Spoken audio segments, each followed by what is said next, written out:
Alright, I should be live. Let me just pull up my chat here. There we go. Alright. Jumping on in. I did a little bit more grinding last night, once again. Not progressing in the main story at all. I did complete a couple of side missions. There was something about some bid-oofs and so on. Hey Halo, what's up? Welcome to the stream. Got a little bit of something to show you. You are in commemoration between you and what I have seen from Dodge. I have started naming some of my Pokemon after you guys.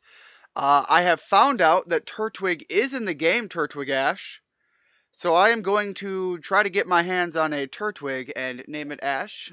Put him on my party in memory of you. He'll probably be swapping out the Beautifly. Because frankly, I need to have something on my team for, grass or bug in that avenue. But yeah, I did some grinding off screen, got some new Pokemon, started filling out my team, and I got my baby boy Bruce.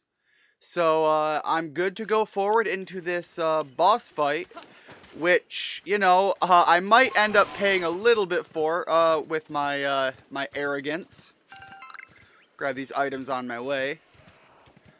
I say I might be paying for it with my arrogance because, it's usually, when you jump right in, right before a boss fight, usually not a bad idea to get a little bit, back up to speed on the individual controls. You picked Oshawott for your starter? I hear a lot of people are liking the typing that Oshawott gets. Ooh, don't want to go down there. Yeah, this way. So yeah, I've seen a lot of people give some big love to Oshawott as their starter in this game. I went with Cyndaquil. I really like the. First of all, I really like standard Cyndaquil, and I had heard the typing he got, and I had heard descriptions of how he looked.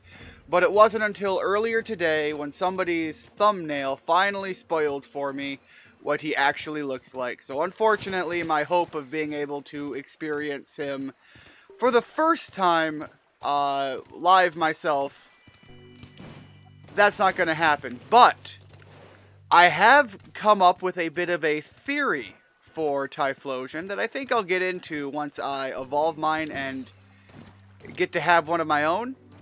Because I got a little bit of a theory using the old noodle for why he looks the way he does and why he is the way he is.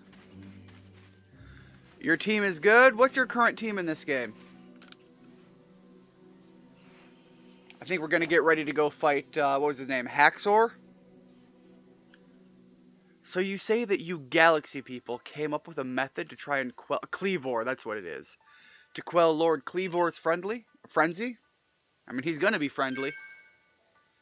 What? You'll mash up Cleavor's favorite food into balls you can throw offerings at? Well, that's quite an unorthodox approach.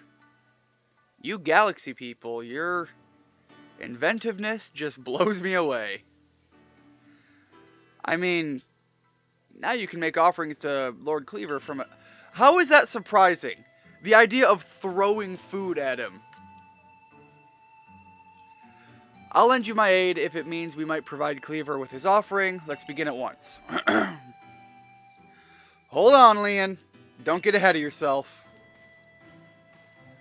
Ma'am, can you calm down a little? We're working on this.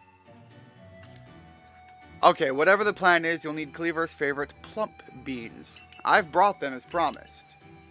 Ah, that's right. My apologies, Arita. I'd forgotten all about you. I admit, as we haven't been able to solve this ourselves, we seem to have little choice but to turn to the Galaxy team. But even I still have my doubts about whether we should entrust such a thing to an outsider. These Galaxy team people don't share our customs or our values. So prove to me you're worthy to stand in the presence of our noble Pokemon. You may battle by ordering about the Pokemon you've caught in your little Pokeballs. But on my side, I have a Pokemon as close to me as a sister, as one of my blood. If you can defeat Glaceon and me... Oh, she's got a Glaceon! That's badass! If you can defeat Glaceon and me, I will entrust you with Cleaver's fate. Will you battle us? Hell yeah! Love me a good Glaceon. Oshawott, Mime Jr. Oh, the Mr. Mime lineup is a murder machine, thank you very much. I'm returning to my my Nuzlocke on that one. Oshawott, Mime Jr., Shinx, Staravia, Beautifly, and Eevee. I admittedly went out and caught myself another Eevee just so I could evolve the one I have into the Umbreon that's on my team right now. But I love me a base Eevee. Staravia, you know, once it becomes a Star Rapper, beautiful Pokemon. That sounds like a pretty solid team, though. Then allow Glaceon's true strength to chill you to your depths. I want one! I see a Glaceon and I'm just immediately... I'm jealous! Oh, but that... Yeah, that level difference. We're just gonna hit you with one of these, I'm sorry. Can we make it not hurt as little as possible, please? Minimize the pain. Yeah, I went out and did some grinding, and I didn't realize that I had gained as much experience as I did until I suddenly realized that, hold on, I'm fighting Luxrays now. This doesn't seem right. I see now. Pokeballs are simply your tools of choice, not products of disregard for Pokemon. You still understand the Pokemon that you've caught and treat them as partners. Finally, we're getting somewhere to the drawing of the connection that makes the Pokeball seem less of a more abrasive method. We're seeing it being treated again in a similar light to what they've traditionally been understood as.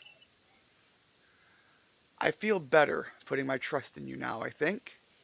And I think a big part of this is the fact that our character comes from a time where Pokemon are still treated as partners, because I'm not entirely certain that everybody that uses Pokeballs would necessarily see them that way. So our character coming back to the past is kind of like bridging a gap that might have otherwise been much harder to bridge back in the time. Let me see your Pokemon's wounds. Ma'am, we suffered no wounds, but thank you anyways. Now, explain the Galaxy team's plan. What do you mean to do with these foods? So, I'm going to take them in my hand, and I'm going to throw them at its face. So because you have to keep your distance, you'll mash Cleaver's foods together, ball them up, and try to quell his frenzy by throwing them at him.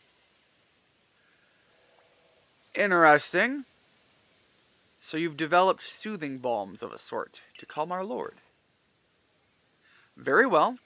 If it'll help soothe Cleaver's frenzy, let's make these balms with our very hearts and souls.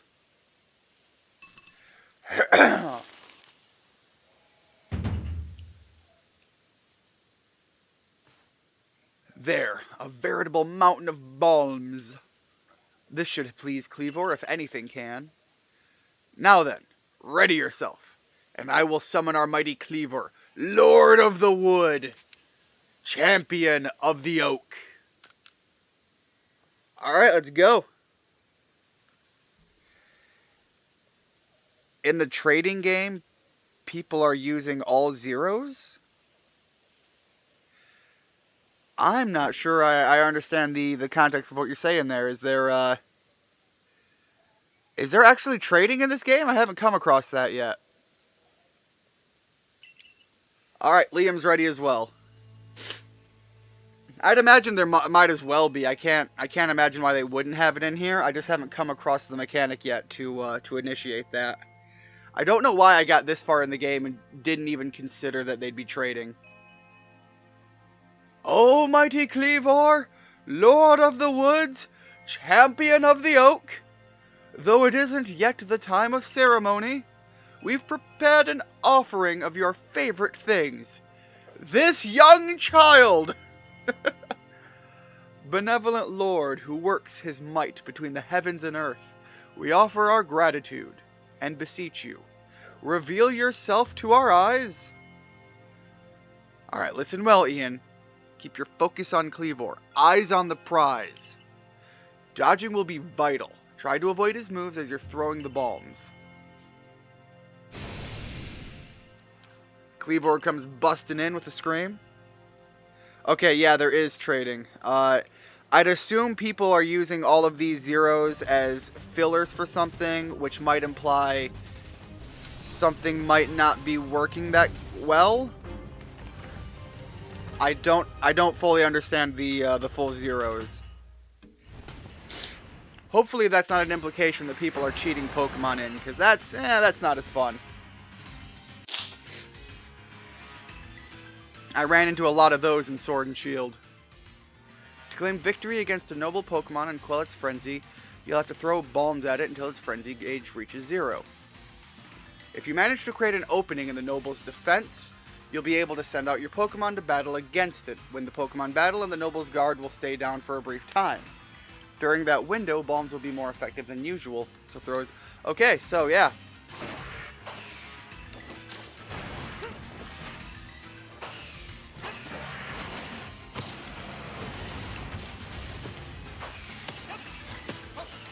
Alright, I gotta get really close for these, though.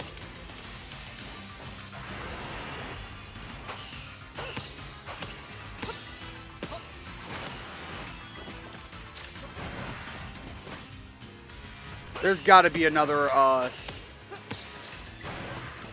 There we go.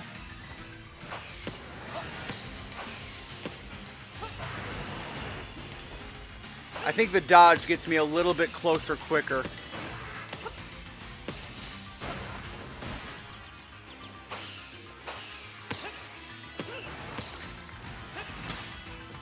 Oh, missed my chance there.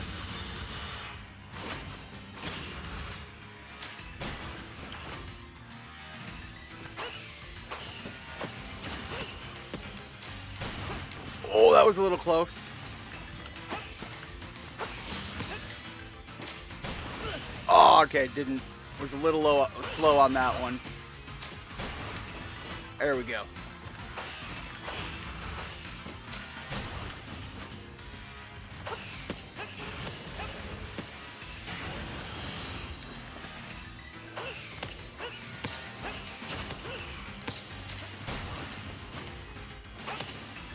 Really want to get you down just enough to initiate the battle.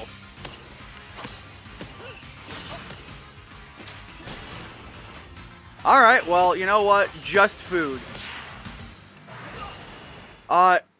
Okay, yeah, there was a cutscene there that triggered and I couldn't actually dodge at all.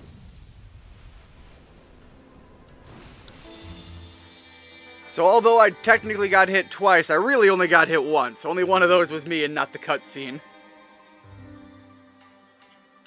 I also realized that I missed the opportunity to actually battle Cleavor.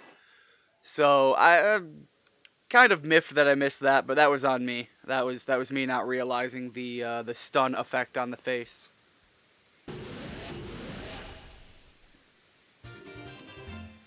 And we got the insect plate from Cleavor. Now, what I remember about the Arceus in the original game for Diamond and Pearl, these plates are actually a part of Arceus and are used to determine his typing. Meaning these plates have a connection to Arceus. Implying that Arceus we might need to gather these plates in this game. That these might be our markers rather than necessarily than a badge. What happened? Some kind of light erupted from Cleavor's body. Has Lord Cleavor's frenzied mind truly been put at ease now? Does this confirm that the strange lightning was to blame for Cleavor's unnatural power? Well, that'd be my guess. By the way, I'm remembering right now, A button is A button. I'm getting it down. The synapses are firing in a way that I'm remembering this. Hey Richard, welcome to the stream. How far have you gotten in the game so far? I know you've been playing more or less non-stop with the exception of the limit of a battery. Well, this is what I think. After all we've seen, we know strange lightning came from out of the space-time rift the other night. Those bolts must have struck Cleavor and driven him into his frenzy after all. The lightning came from the space-time rift? But if Almighty Sinnoh really does dwell beyond the space-time rift, then the strange lightning, it indeed was Almighty Sinnoh's power? My guy, you were ready to stop anyone from helping you. Because you were so convinced that's exactly what it was, and now you're surprised you might have been, at least from the information we have so far, you might have possibly been correct? Then, were we even right to try to interfere? I happily went along with this plan to create some bombs as if I knew what I was doing, like some kind of thoughtless fool. Outrageous! Calm yourself, Leon. Remember that the Lord of the Woods has long been our protector, keeping the Pearl Clan safe from dangerous Pokemon that might harm us. Would power sent by the true Almighty Sinnoh have driven Cleavor to turn on us and attack people and Pokemon indiscriminately? I doubt it. Darn, you missed the Cleavor fight. It wasn't too bad. I accidentally overlooked the one time that he got stunned, and I ended up finishing the fight just by beating him with bombs. So I threw food at him until he was ready to calm down. You know, Cleavor was just a bit hangry.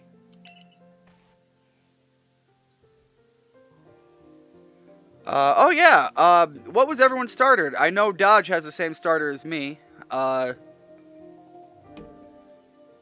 I don't think I recall what Richard said he started with. I'm glad we could settle this without further strife with the Diamond Clan or Galaxy team. If you come across other Pokemon in the grip of this painful frenzy, please help them. Yes, fine, I suppose I must concur. I apologize for becoming briefly incomposed. I'm grateful for what you've done for my lord. Please take these on behalf of the Pearl Clan. Consider it my apology for having spoken rudely to you earlier, and a token of my thanks. We got double Oshawotts in the chat. 3 citrus berries. Let me care for your Pokemon as well. Again, my Pokemon man didn't get hurt. I did a little too much grinding in between sessions. I think I've finally come to believe that you truly did fall out of the sky, though I still cannot imagine the reasons at play. And it seems we've settled things here, though between you and me, I wouldn't mind seeing Lord Cleavor in such a frenzy again. He was fearfully strong after all. A part of me understands that approach of the character there. So yeah, let me show what I've done here. So I did some grinding in between, and I didn't realize how much grinding I had done until I reached the point of fighting Luxrays. And I did that by, I actually found a way, I don't remember where, I think it was right along here. I hop, skipped, and jumped along this ridge, made it all the way down here, got up to Lake Variety, and, I was fighting some things that were much stronger than I should be, and then I realized what had happened. Never played Black and White, so you went with Oshawott. Was Oshawott Black and White? Or was he X and Y? For some reason, I want to say he was X and Y, but I might be wrong. What was the... Oh, no, you're absolutely right. X and Y was Froakie. Alright, so we're going to fast travel back here. You have a Torterra, so you think you win here?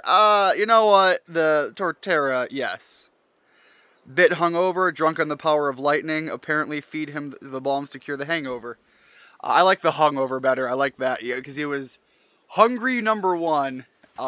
Drunk on power, number 2. But as I said, at the start of the stream, I actually went through and took a cue from Dodge. And figured I'd name some Pokemon after some of the chat. Please ignore the gender, I just went with what I had been training up to that point. So I got my baby boy Bruce. We've got Dodge, who will soon hopefully become the full-on Luxray. We got Richard. I did evolve my my Eevee in reference to the Umbreon conversation that we had mentioned. And then I've got Chief from Halo Master Chief, who stopped in earlier. And I've got to wait to catch a Turtwig because I'm going to be replacing Beautifly with that and get myself all the way up to a Torterra. Because Torterra Earthquake be too strong.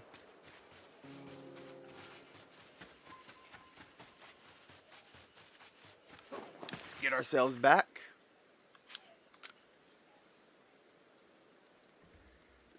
Dodge the Luxray. Yep. He's also... I was using Dodge so much on my way up to... on my way up through that little path that I showed you. He was kind of the bread and butter that got me all the way to where I was fighting Luxrays and so on. And so he actually had, at that point in time, massively surpassed in levels my starter Pokemon, which is why I then switched over to my Quilava and started going from there. And why is not already Hyphlosion? Well, there you go. That's why he's not already Hyphlosion. I had to backtrack and rank him up. I saw the light fading into the sky. You must have quelled the Lord Pokemon? And what do you have there? Could it be? Those are two fabled plates of old! Please, let me have a look. I see there are some letters carved into them. Let's see, this one says, where all creation was born. That is the being's place of origin. It seems to be a phrase from a very old myth. How did you come across these? I got one from a fancy Pokemon, and I don't remember the other one. Okay, Weirdeer, that's where it came from. I see, so you were given the plates when you impressed Weirdeer and Cleavor. That is quite something indeed. My heart is practically racing with excitement. It is my guess that you will find more plates like these scattered across Hisui. If we were to gather them all and decipher the scripts on them, we may uncover something absolutely amazing. The mysteries of the past, oh, how they tickled my curiosity. What a joy to be alive in such times. Well, I must be on my way until we meet next time.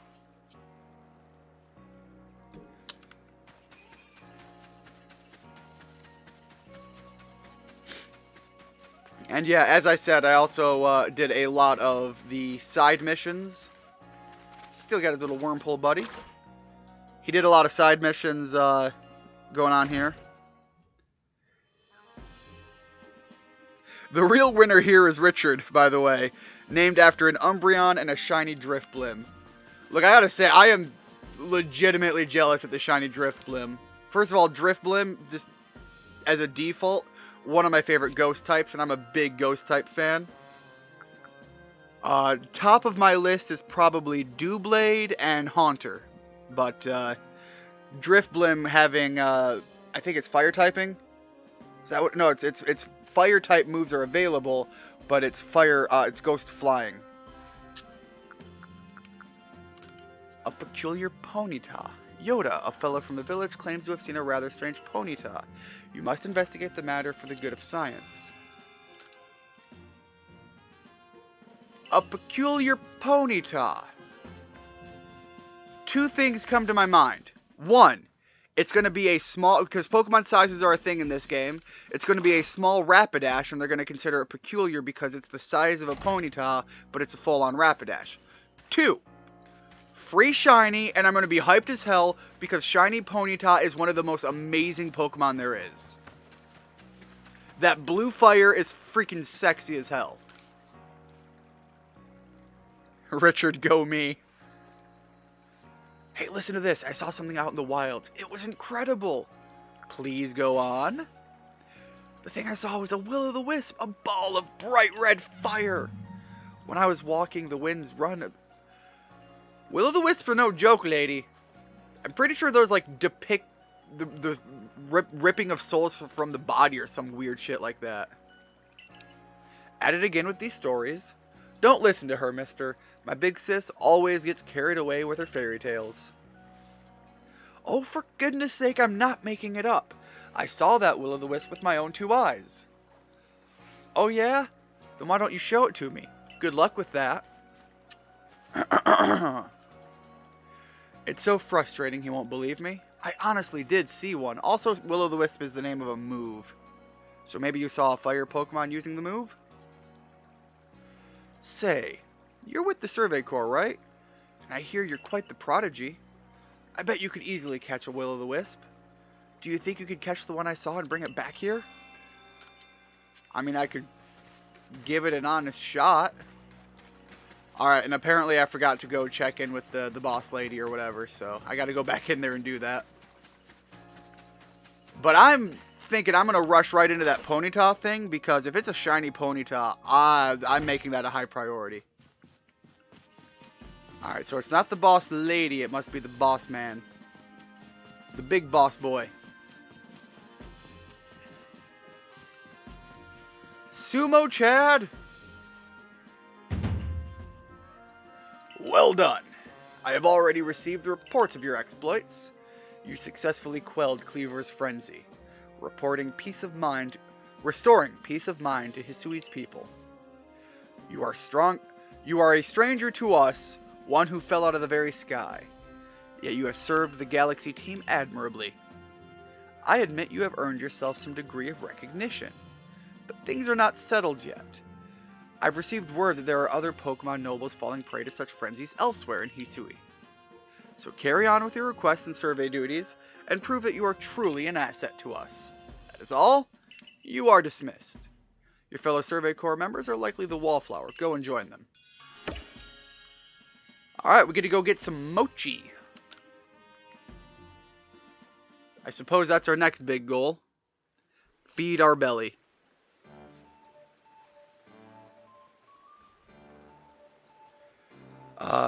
Do you get to fight Ash in this game? I would highly doubt it. This game takes place in years prior to the even founding of the, oh god, what's the region? Kanto, Johto, Ho, and Sinnoh. This takes place years before the founding of Sinnoh. So much so that Sinnoh right now is even thought to just be essentially the energy of the founding of the world or whatever. I don't know. Gonna make a Rapidash for the special Ponyta. Thanks, you'll be here all week. Yeah, I read that up at first, didn't even realize the pun. I literally had to follow it up to realize what was going on there, so. Flew right over my head, but yeah, exactly. I am going to Mad Dash, Rapidash, whatever you want to go with, to go get that shiny Ponyta.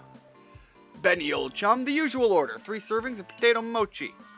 Oh, and if there's anything else that you'd recommend, by all means, bring it out. The whole village is gossiping up a storm about your young friend here, you know. He's got quite some luck to have come back unharmed after facing off against that Cleavor. I dare say Ian was well prepared. And he was a quick study of how Cleavor moved in battle from what I heard. All in all, it was a very good show, a victory well earned. Well, all I did was dodge and throw food. It's basically a high school food fight. We can feel safer going about our Survey Corps duties now thanks to your efforts. Oh, by the way, why not try crafting some of these? I made the recipe based on directions Benny gave me. Smoke bombs will be great for giving me cover when there's nothing there to actually provide the cover naturally. Lovely! And now that we need not worry about being mauled by Cleavor either, let's take our chances to study all the Pokemon that call the Obsidian Fieldlands their home. Fair enough.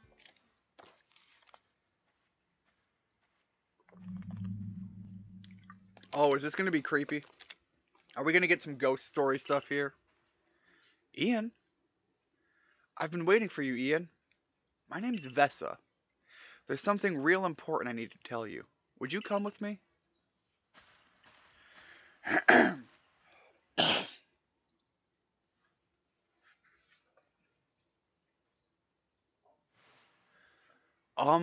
This is kind of a secret, but Something terrible has happened. Hisui is in a whole lot of danger. Hundreds of years ago, a being that brought calamity to this region was sealed away by someone using the power of a strange magic. But now, for some unknown reason, the magic has come undone and the seal is broken. I hate to think what might happen at this rate, so please, Ian, hear me out. I need you to restore the broken seal. Alright, I'll hear you out. Oh, thank you. I'm so happy you believe me. Hold on, we're jumping ahead of things here. I said I'd hear you out. I just knew you'd be willing to help. This odd keystone is for you. Keep it safe. An odd keystone, you say? So we're going to be getting a Spiritome. After the seal was broken, a whole bunch of wisps scattered across Hisui. 107 of them in total. With the odd keystone I gave you, you'll be able to gather them all. See, the wisps are normally invisible, but not to the holder of the odd keystone. And not to the crazy lady who is behind that house, apparently. I know it's a huge task, but please, you just have to gather all the wisps for me. There's one real close to where we are now. How about you start with that one? See that flame hovering over there? Try touching it. Well, that certainly looks like a will-o'-the-wisp if I've ever seen one. I was going around the other way, lady. I'm sorry. You want me to use this bridge only? Fine. Oh, I thought it was closer to the house than this.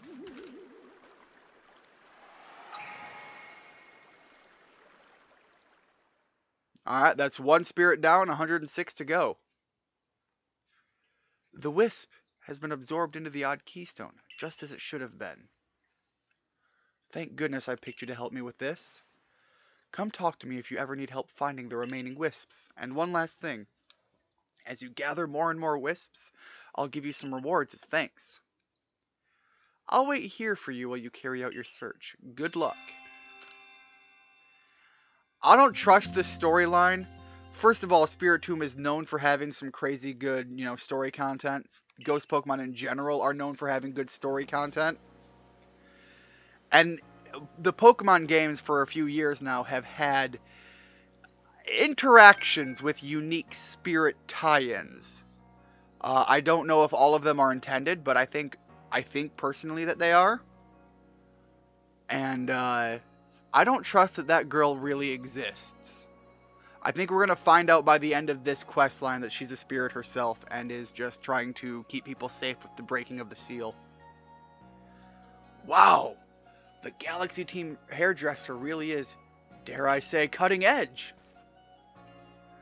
Oh, she looks like, what's her name? The girl from Team Magma. Oh hey, you're Ian, the boy who quelled Cleaver, aren't you? Yeah? Hello? I knew it. You've got quite the reputation, you know. I mean, you quelled one of the Almighty Sinnoh's chosen ones.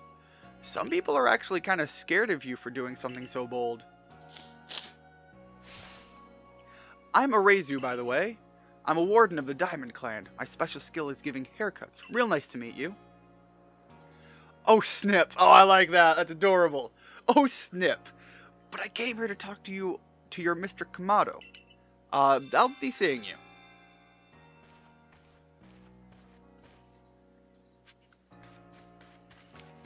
Alright, you have a request? These clothes you were wearing when you first came to the village. I can't describe to you the shock they gave me. It's as if I got a glimpse of the future. Finally somebody gets the obvious clue. There's no mistaking it. You're passionate about fashion, aren't you? Actually I am. That's why I keep changing my outfits. Let us study fashion together. You're part of the Survey Corps, am I right? Please, I ask you to lend me your talents. I've been told that hippopotas, which can be found around the Crimson Meyerlands, have different appearances based on their gender. I feel like if I were able to see and compare them, it would inspire me to create some new designs for my clothing. Please, could you show me both a male and a female hippopotas? Yeah, one's brown and the other one's black, right? Something like that? You guys are new.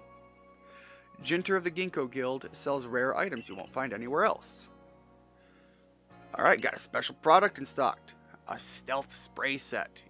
Yours for the bargain price of 2,000 Pokédollars. That's almost all my money, my guy. I'll take it. Won't be long before our next great find. Come see me soon. Man, I am broke. I also spent a lot of money upgrading my pouch, so I can carry a few more items now. Back high up.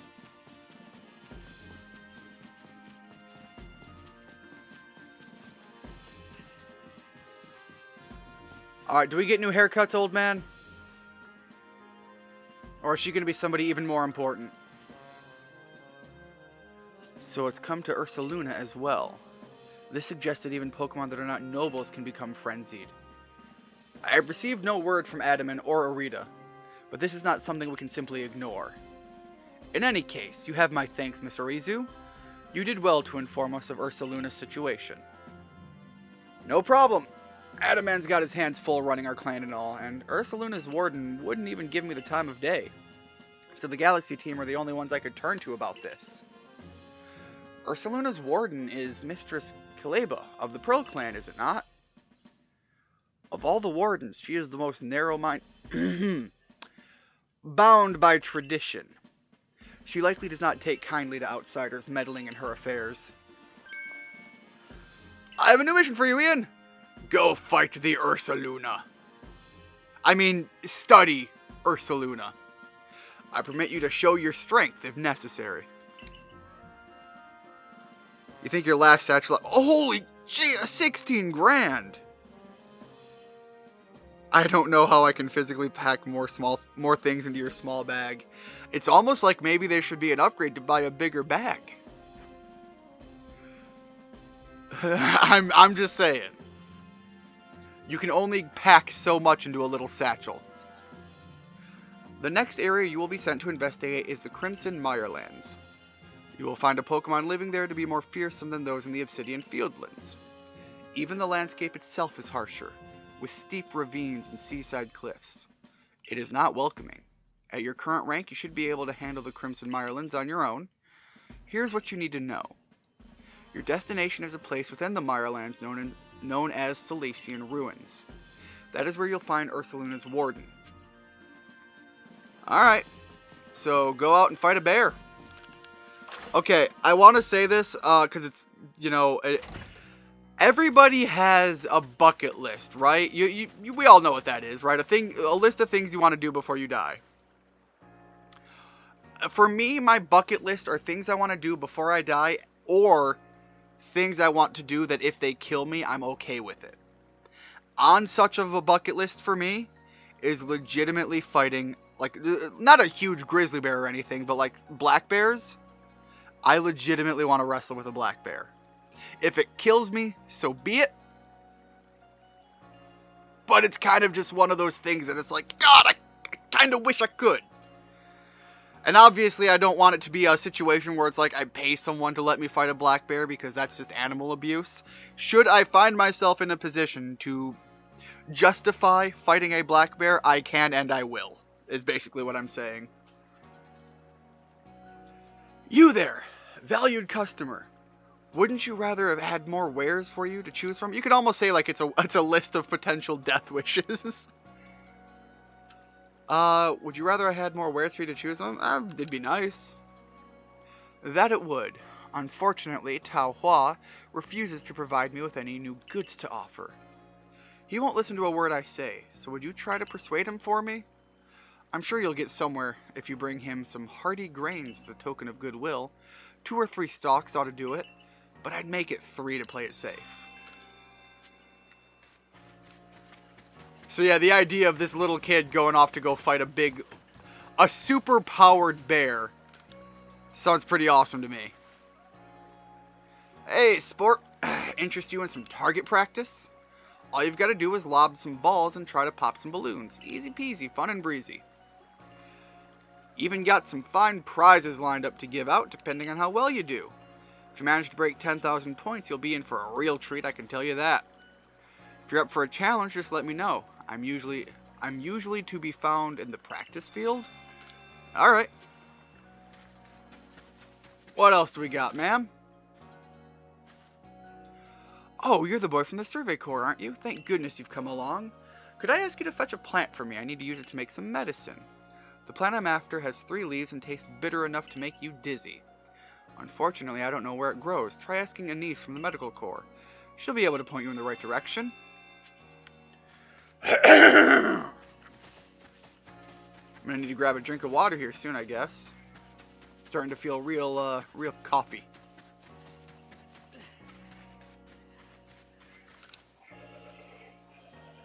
Oh, hey, survey guy. Know what you need to do to be a super awesome member of the Galaxy team? Be brave? No. I mean, I guess that's also important, but you need to have a partner Pokemon. With a great partner Pokemon backing you up, you'll be as strong as 100 people. Not entirely wrong. Pokemon do be wicked strong. I really want to catch a Pokemon of my own someday, so I've been throwing balls to get my aim spot on. Now I'm thinking I'm ready to practice with real Pokeballs.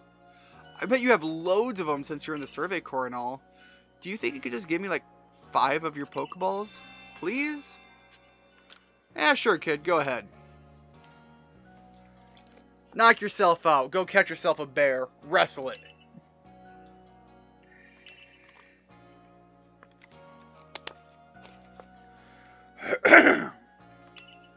Alright, some grit dust. If you want to know more about what it does, you should ask Captain Zisu. She knows all about it. Anyway, I'm going to go practice the loads with the Pokeballs you gave me. If you find a Pokemon that'd be a great partner for me, let me know so I can catch it. Well, given that you kind of blew off bravery right out of the bat, but you also need something strong, unironically, I vote Bidoof.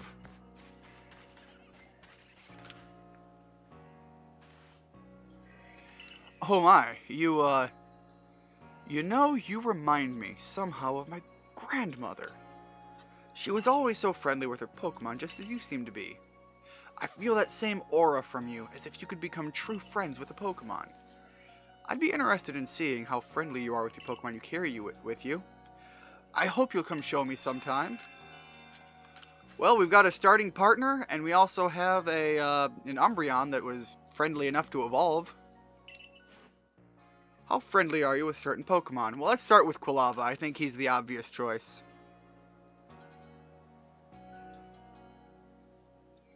Look how pleased it is to be traveling with you.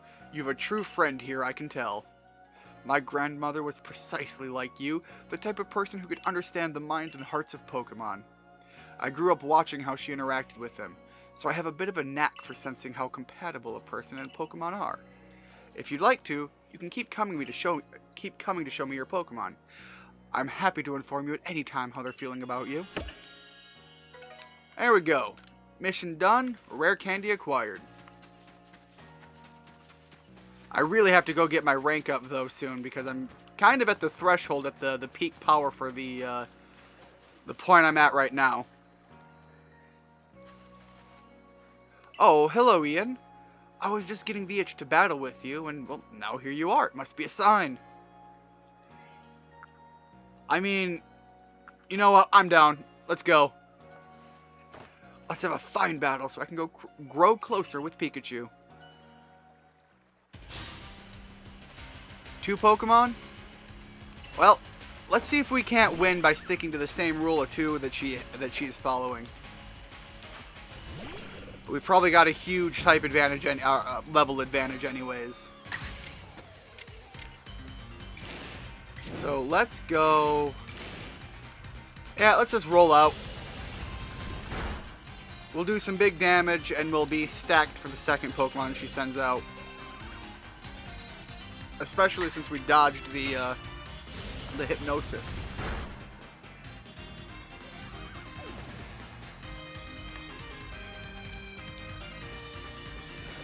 Alright, we're sticking with Quilava, because Rollout should do some pretty good damage to this Pikachu. Although a Paralysis could throw that equation out. Paralysis, Thunder Shock. Let's hope we get lucky.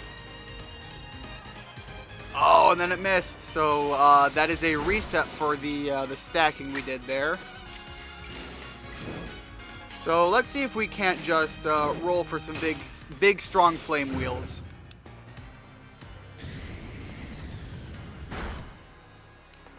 Done and done. The rollout strategy didn't work out in my favor, but, you know, a big flaming tackle tends to work pretty good too. I keep finding myself caught in observing the way Pokemon use their moves.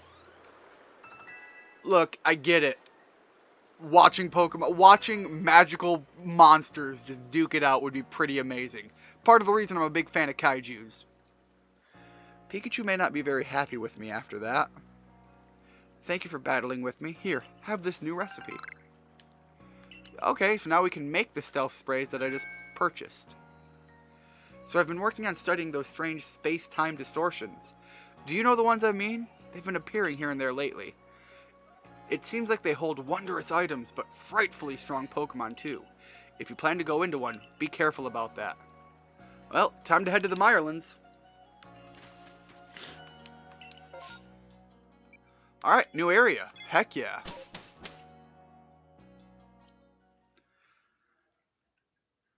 I can't wait to get a riding Pokemon for the water areas, because I found a few areas, like I've been to that lake, that I desperately want to cross just because I have it in me that anytime I can't go somewhere, it makes me want to go there even more. You know, people used to say that was the adventurous spirit. I don't know, I think sometimes it can lead you into a lot of trouble. So, you know, 6 of one, half a dozen of the other. It's good and bad. Here we are, my boy, the Crimson Marlins. An area teeming with poison-wielding Pokemon and plenty of others besides. I've heard about your mission, Ian. If you're looking for the Salatian ruins, they're off that way. Well, thank you very much.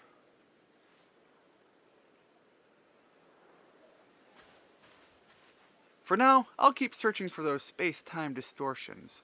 There's little way of knowing when or where one might appear, but I'll do my best. It sure would be handy if my map could tell me. That's right. We have the Magic God Phone, and the Magic God Phone could have Google Maps tell us where these distortion things are. Because Google knows way too much about too damn much of everything. I'm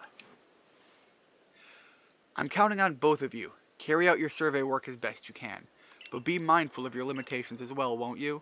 If wild Pokemon are giving you trouble, I suggest you go to the training grounds and have Captain Zissou teach your Pokemon some strong moves. And that reminds me, we did teach some of my Pokemon some moves. Let me make sure that I have them equipped if I need them. I think Umbreon has some moves. Ooh, holy snap. Okay, yeah, I will take the Dark Pulse.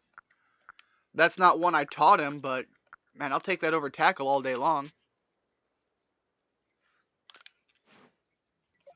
Who was another one? I think, Chief, I might not have selected all the moves that I thought I taught. Alright, Rock Smash for a fighting type move. Bite instead of Splash. We already have Crunch, but whatever. No, Ice Fang. Ice Fang instead of... Instead of Bite. Alright, so I like that. And I think Quilava got something, but I think it automatically equipped. Yeah, I think it might have been Rollout. Did I give anything to Bruce? I don't think I did, but I think I checked for him. Alright. I don't need Gust. We have Air Cutter, so we'll take Cross Poison.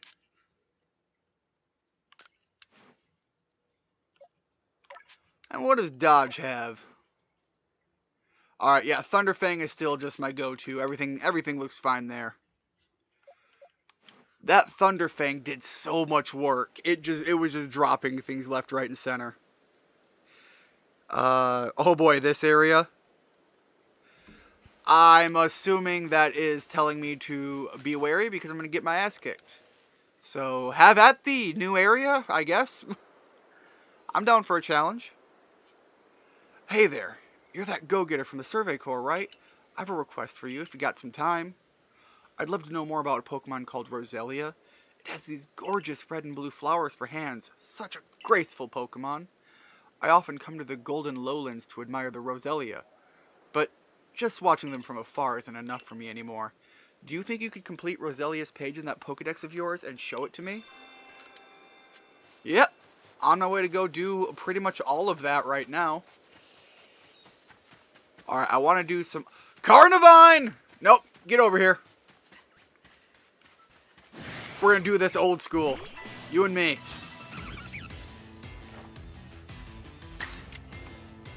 Alright, let's do... We're a lot stronger, so maybe I'll actually just quick attack it and see what that does for damage. Carnivine's a little bit of a beefy boy. Can we double up with that? Even the normal one will let us double up, so I'll go with that.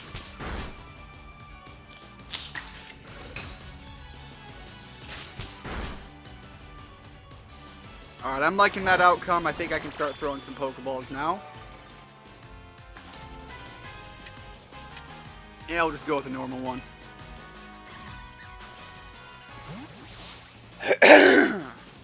I find it kind of funny. I hit this area and I was just like, I see a Carnivine. I just focus in and charge.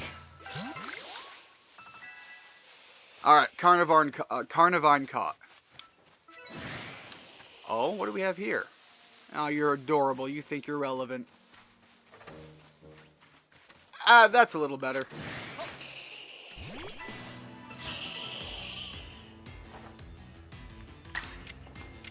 Although I should go back and catch a Paris anyways. It's just bad form to leave it out there. Alright, I think we're going to swap Pokemon. Quilava's is dropping things a little too easy. Let's try Bruce out. I think Bruce will be a better choice for the area. Okay, a little bit of campgrounds. What do we got here? And something sees me from somewhere.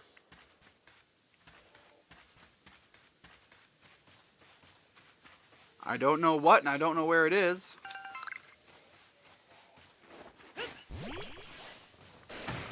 God, I just love how massive and gorgeous Crobat is. Not one to be messed with. I'm hearing what sounds like maybe bird Pokemon all over the place. Alright, let's see if we can't do this a little bit more subtly. No, you don't see me. Turn around and go to that berry.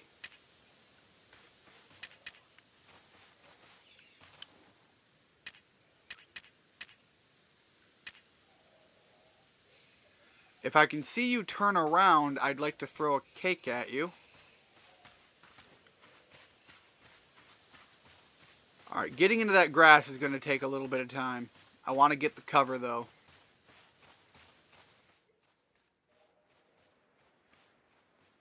There we go. Let's give that a little bit of a toss.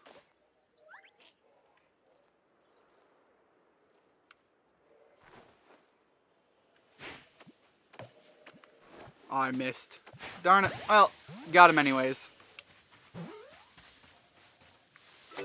I'm not even going to stick around to see if I caught it. The odds were enough in my favor. I'm pretty confident on that. And what Pokemon came out? New Burmy.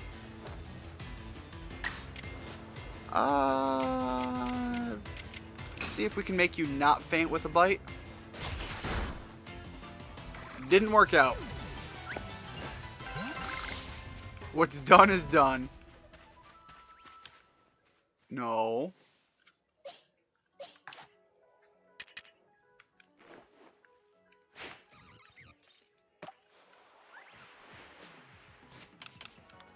Okay, that wasn't it. Was it down? There we go. Okay. So I botched that trying to figure out which way to get to my Pokedex again. It's been a while since I've had to do this. So, I can keep catching a bunch, that's fine. Large specimens, sure. Number defeated, so fight them, that's also valid. flying type moves, and seeing it use acid spray. Fair enough. So feeding it isn't really all that necessary. We got some flying type moves though, so we'll fight you with that. So for the most part, I'm just going to go with the battle it and catch it strategy. But Carnivine being a big favorite, I think that's going to be an easy one to focus on when I start wanting to, you know, fill up the decks of the area a bit more. Right now, I'm trying to just see what we have in the area in the first place. Little far. There we go. Any good? Nope. Alright, so we're going to have to... Next one we see, we're going to actually do it proper.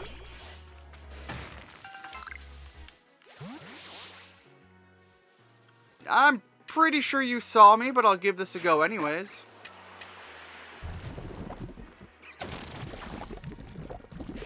Yeah, you definitely saw me. Alright, never mind. Budew is caught. So, focusing on a Roselia now, because don't really want to worry too much about the Budews. Right now I'm looking for new. I'm not so much looking to fill out a dex or anything. Crobat still had Gust and not Cross Poison. Whoops! I read the chat and didn't look where I was going. Now I'm gonna drown.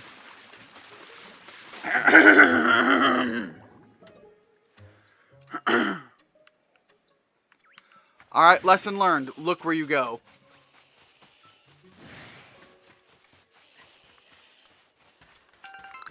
Alright, so there's nothing down this way for me. I gotta go around the other way.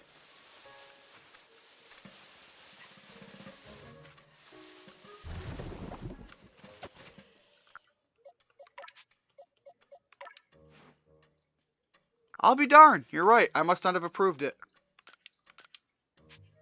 That's why. Okay, it's not just a matter of selecting it. You have to there's a confirmation button as well. Grab some of that. Leave me alone, Psyduck.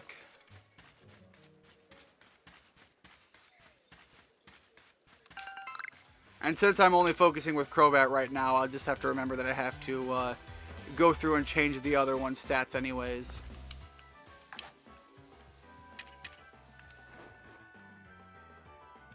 Nice big arm. Turn around.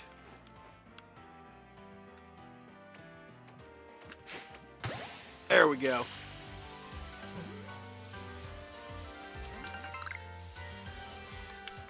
No? Fair enough. Battling it is.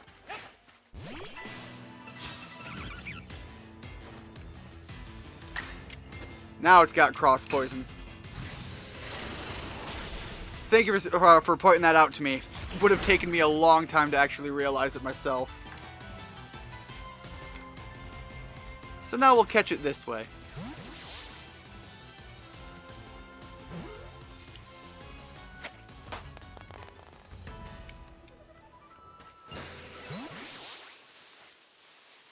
What? Oh, that's for some reason I thought that red stone off in the distance was going to be another Pokemon. Cricketune.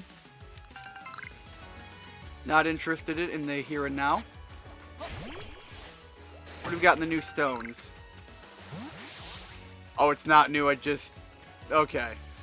I thought the red looked a little different in this area than the other area, but it might just be the surrounding colors making it look a different, slightly shade. Even though it really isn't.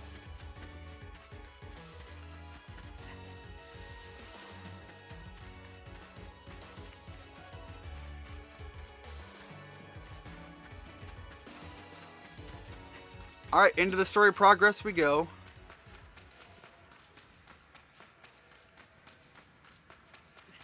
My character keeps, like, not running, and I don't know if it's because there's a stamina thing I don't realize or what.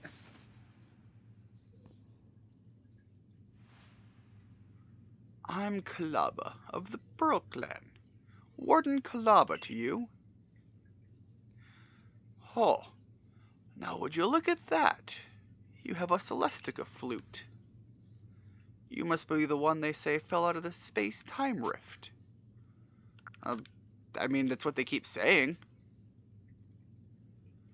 Why the vague response, Something to hide? Maybe a little bit. How about the fact that I'm a stranger in a strange new world who is now being used for forced child labor just to be able to feed and house myself? I've already heard about you, that they quelled Cleaver in his frenzy. I'm sure many people were saved by your actions, but I wonder if there was some other way to handle the situation. What you did is hardly different from bullying a Pokemon into submission, after all. And you run about catching Pokemon up. Hold on. What did I fed him? I didn't even fight him. I didn't even have a one-on-one battle. It was literally just, here, have some food, and he got better.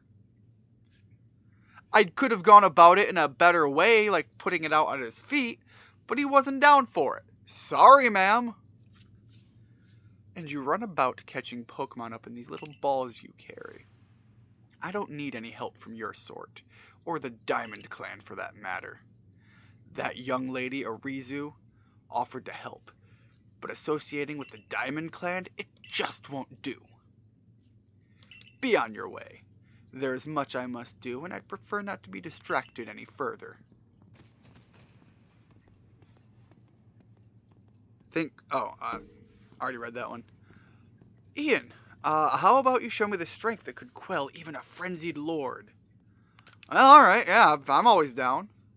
A battle with you might let me experience even a fraction of the power the nobles wield.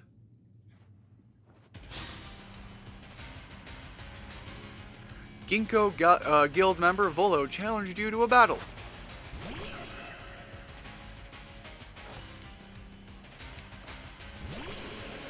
Alright, let's cross-poison the hell out of this thing.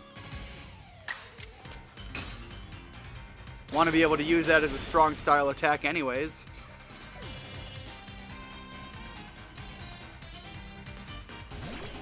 Ooh, now a Gibble. I'm down for the Gibble. Where can I get one?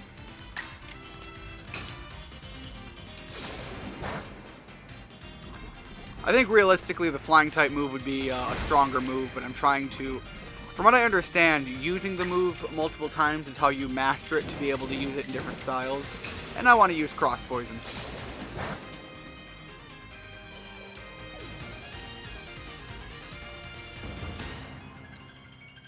Okay, so just so you know, when I defeated the Noble, as you guys call it, I didn't even use a Pokemon yet, so I don't know what you were expecting to see the power of.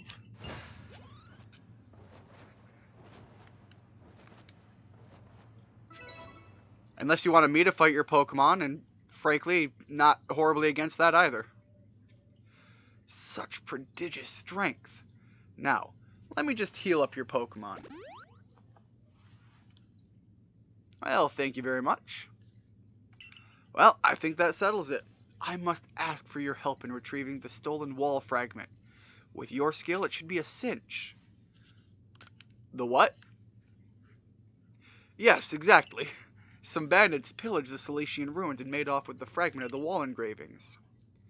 Have you not heard of the notorious Misfortunes? No, although that's a unique name. They're a trio of bandits, you say? Possibly Team Rocket-esque? That have even hit us Ginkgo Guild members more than a few times. Not the kind of regulars I'd like to have, let me tell you. Mistress Kalava is doing everything she can to regain the fragment, but at 99 years old, oh man. Ma'am, do not go the way of Betty White. You gotta get one more year on you. It's a bit hard for her to chase leads all over the place. Rest in peace, Betty White. So, what do you say, kind sir? Why not help find the fragment of the warden for the warden? Naturally, I'll be happy to lend you a hand.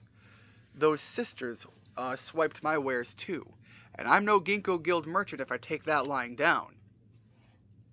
And far be it from me to let them just get away with vandalizing the precious ruins of this region. You know, I did see the remains of a campfire near Meyerlands camp. Perhaps worth checking out. Yeah, I saw that one too. So, is that your hint? Let's see what else we have here. Let's see what Richard's got going on. And since I'm swapping to Richard, I need to make sure he's got the Dark Pulse equipped. Get rid of that tackle and confirm. We miss out on our options for these weak and strong versions of the attacks there, but frankly, absolutely worth.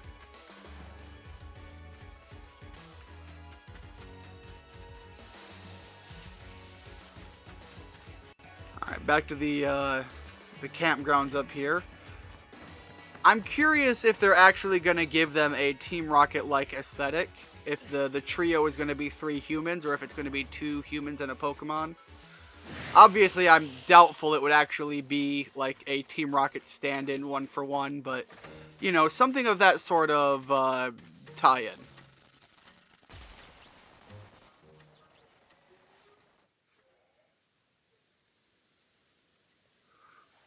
It's a burned-out campfire. Somebody must have been here. Now, who might you be? Not some stray traveler from the look of you. Alright, so it is 3 people, and they're all... Okay, and that's why the namesake. There's only one reason people go peeking around here in the middle of nowhere. You're after us 3, aren't you? Sisters, we should introduce ourselves properly, before we show this poor fool how wrong he was to assume he could ever beat us. I bring good luck to my sisters wherever I go, and ill luck to anyone who crosses our paths. I'm the eldest, and I'll be your unlucky charm. I thought you spotted a 4-leaf clover? Well, I'll soon have you seeing double. I'm the middle sister, and I'm one clover you can't pick. Heads I win, and tails you lose. You've got no chance in this game of fortunes. I'm the youngest coin, but I'm definitely not your good luck piece. Okay, so we got 3 sisters who are all about luck in their thematics. We're the infamous bandit trio, the Misfortune Sisters, and your luck's just run out. I also love the posing. Down for that. Come on, Toxicroak, let's douse this fool in poison. So, you are also busting out some poison types? I think Toxicroak is also part fighting, so we can hit him hard with our flying type moves if we have to swap to Crobat. Unfortunately, yeah, Richard's going to be in a disadvantage being the dark type that he is. So let's bring Bruce out. Your Oshawot's evolving? Nice, so you're finally going to get the final form, right? Or no? Is Oshawott Oshawot's the first form, isn't it? I don't know why I thought it was the middle form.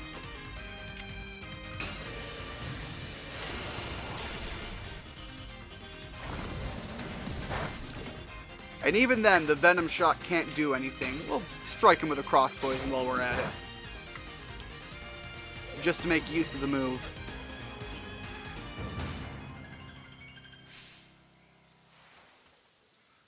Alright, which one were you? Were you Coin? I can't remember. I read your names and they just went in one ear and out the other. The Galaxy team continues to spoil things for me even after I've left. Oh, so she was a Galaxy team member. Alright. Take the blasted fragment and go. Just leave us alone. Oh, it's really all I wanted, so thank you very much. Clover is just constantly angry. I don't know what's up with her. The weird writing on it made us think the stupid thing was some kind of treasure, but it turned out to be a worthless slab of junk. All that effort for nothing. Tell me, why were you even seeking us out? What set you on this path? Well, right now I want to help Ursulina. Frankly, Calaba's a little bit of a prune for me, so, Goodness, how selfless of you to go so far out of your way for the sake of another. Not all of us have the luxury of offering such unthinking kindness to strangers.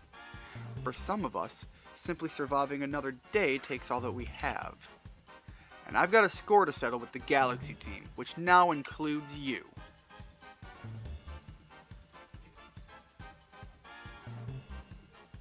Posing, I thought they were the Misfortune Sisters, not the Ginyu Force. You see, I was thinking of the Pillar Men. These are the Pillar Women. I was going the JoJo reference. But don't get me wrong, man. The Ginyu Force is top tier pose status. Duat, you have a crush? You got a crush on your Duat? Remember what these ancient verses tell us. Why is it, in days of spring, beneath the soft caress of the sun, the blossoms tremble and fall? Spirits lashed by uncertainty? Your days are also numbered, Galaxy Fool. I feel like that line probably delivers better in Japanese than it does in English. Something about that seemed a little out of place. No crush on Duat. Well, now you're going to make your Duat sad. Just pulling your leg. Alright, well, is that too deep? I can make the run.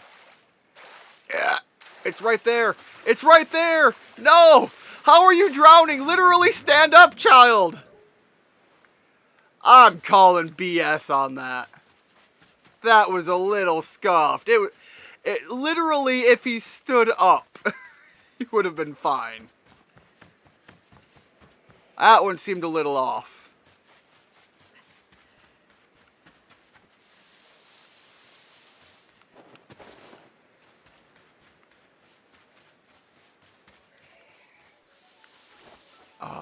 Whoops, hold up, nope, not ready. Now we're good.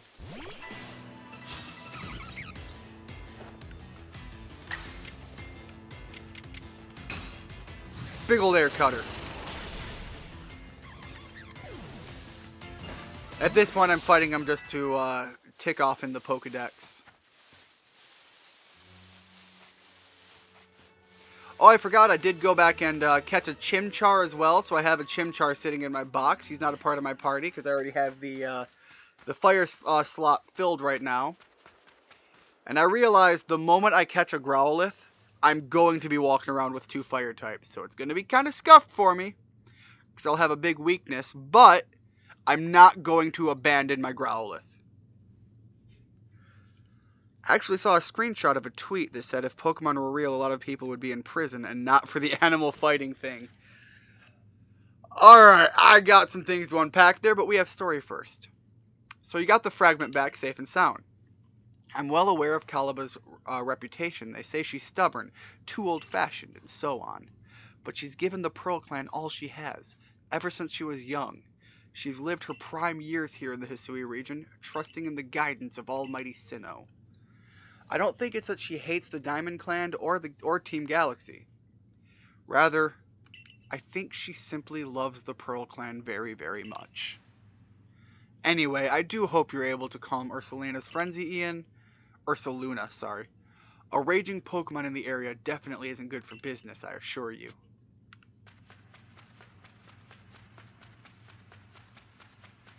Got your slab, ma'am.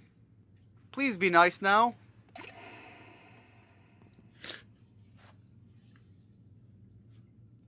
Oh, so you've come to bother me again? Well, come as often as you'd like, but it won't change my mind. Here, ma'am. I got this.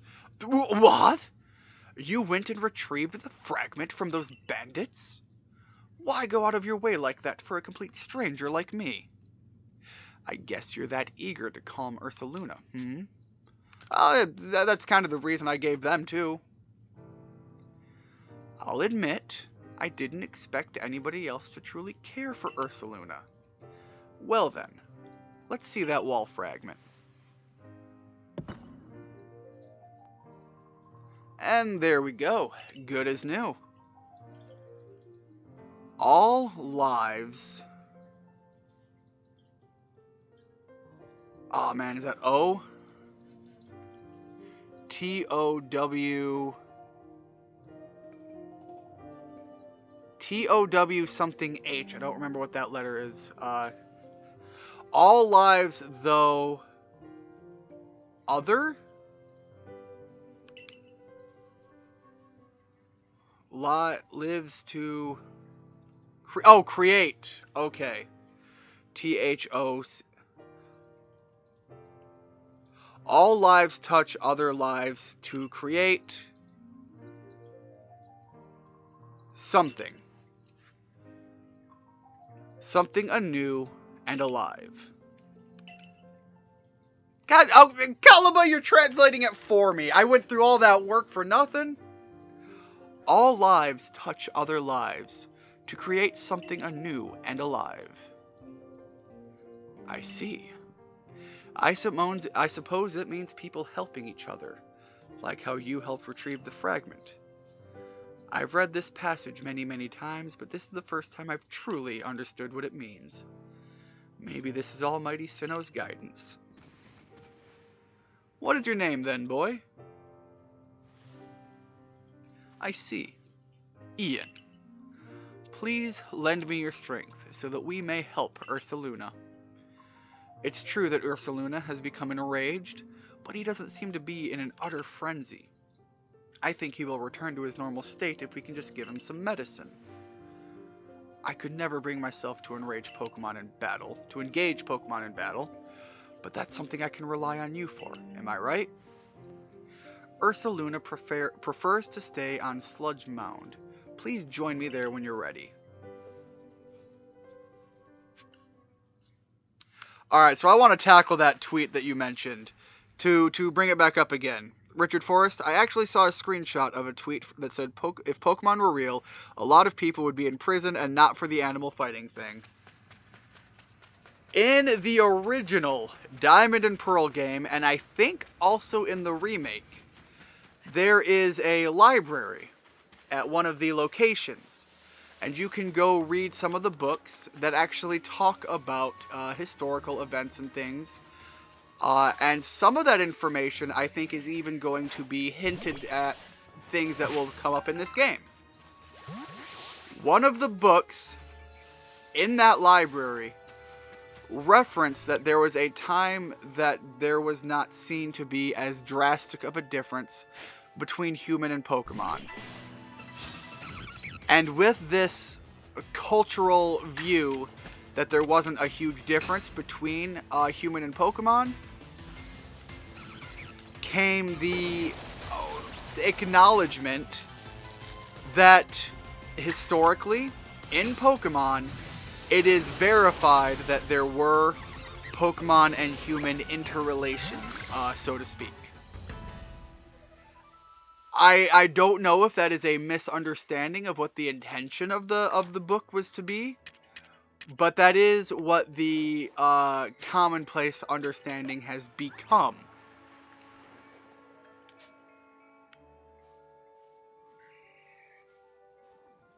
So, while we in the real world would absolutely see such an interaction as a hard taboo, in the world of Pokemon, it is at least implied that it might not be as drastic of a hard taboo. So, big creepy energy, but questionable outcomes as to whether or not people would end up in jail for such actions. The obvious answer is unwarranted is still unwarranted, and I guarantee you many of the people who would partake in such a path would be of question as to when would they accept no being no. But yeah, things are not always as black as white as we'd like them to be. Alright, we've got a Tangela over here, of which I'm going to assume a fight. Let's see if that pays off. But absolutely, if Pokemon just suddenly became real per the confines of our world, it would be seen as such. And there would be many, many people in a lot of serious trouble for that.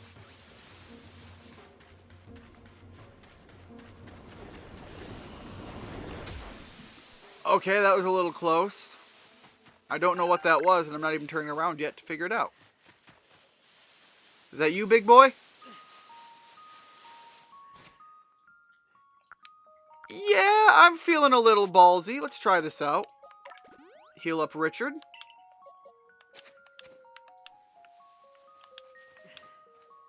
Alright, you. Let's see what you're working with. Ah, that didn't quite land. Oh well. We'll fight you here.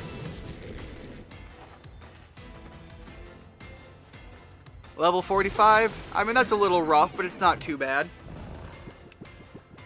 Bruce got a little drowsy. Well, let's see if we can't get off a good agile air cutter, because we can pop off 2 of these. The alternative is, now that we know we can go again, and we know that Tangrowth is going to swing next, we can accept that he's going to hit twice and go for a strong air cutter, which, if we get a crit, might be a good outcome. Never mind, that sucked. Big Giga Impact. Alright, let's swap into Quilava. He's the next biggest heavy hitter here.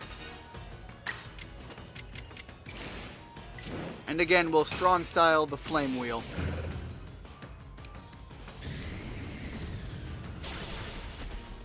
Yeah, the memes surrounding that joke I was referencing earlier. There are many aplenty. Alright, so let's go to Beautifly, who's also got an air cutter attack. And after this, we might have to swap into to Chief. Alright, we can double agile strike here.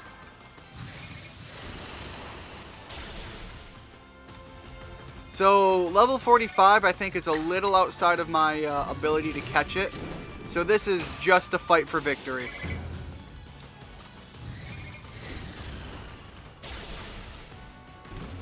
And that's a big win for my Beautifly here. Grit Dust, and oh, well, let me check out the Grit Dust here. I can use this to increase my stats. Let's go for Bruce. Let's focus on that speed. Bruce is all about big speed. Beyond that, I was working on defensive. Just because I want him to hit hard and be able to not go down from the first strike that hits him. Richard, special attack all day long. And do I have any more of these? Well, I have something for an instant level up. Let's pop that onto Chief. He's a little underleveled right now. And then we'll pick up the experience candy. And we'll do the same thing, giving that to Chief. And now he's a little bit more on par. Come up here and pop a few revives. I can make a few more if I absolutely need to, but that was a fight that was more just to see what the area is going to have coming at me. Quilava, that should be close enough to a full heal. Same thing for Bruce. Alright, there we go. Damage dealt with. And now I know that the likely situations here is I'm going to be pretty well equipped under normal circumstances to fight most anything that I'll come across. Alright, I'm going to wrap around here because I thought I saw an entry that might have been leading up earlier. Maybe I'm crazy and maybe it's not here. Oh, I didn't think I could bring him into this area. We have Chief with Rock Smash. Will that actually work? Hell yeah, it will. I was just guessing that I wouldn't need an item for it, but awesome. I'll take that. Oh, wait. Oh, wait. Hold up. Big place time. Do I have a normal type? I really don't.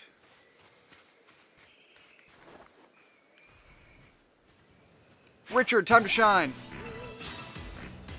Get me my Haunter. These are not going to work at all. I think Snarl's the weaker move here. And if I make it an agile shot, it should be even weaker still.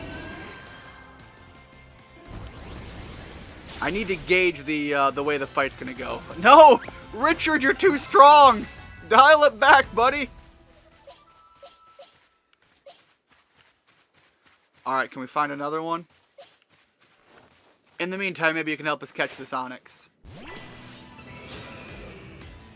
I'm just like, Richard, growl at it. And little did I know you had such intimidating presence you would knock out a ghost just by growling at it. Alright.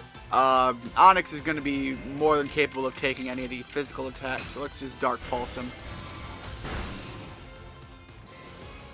Okay, Richard, I've got to put you in the pouch. You're one-shotting everything in the field, man. I'm telling you, too strong. Too strong for your own good. Too strong for my own good. Alright, Scun Tank, I don't really care about that.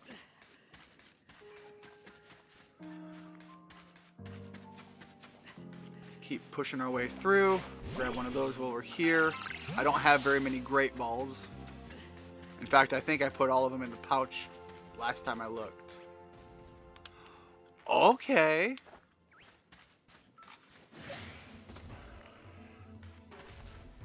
Oh, well. Alright, that's a little bit different. Not what I expected to come across. Came up right behind me. Okay.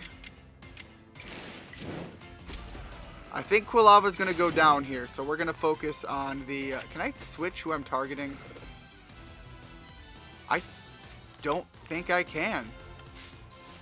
Yeah, alright, so we're going to fight. We'll Flame Wheel.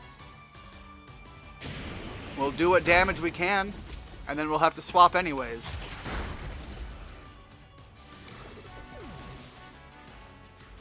Alright, I think Chief's a good pull out here. I forgot to give him his Ice Fang. That is a vital move that I was foolish to neglect. Alright. At least here, the Water Pulse is more likely to do some big damage. We're going to need to Strong Shot it.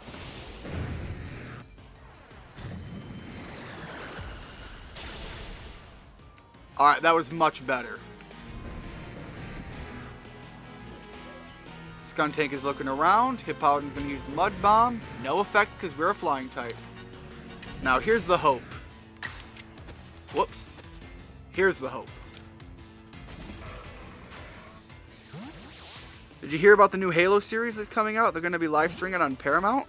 Hold up, like a new like video series, like a TV show or something? That's badass. Hell yeah, I'm going to have to check that out. I wasn't even aware. Alright, well, unfortunately, Chief went down. Alright.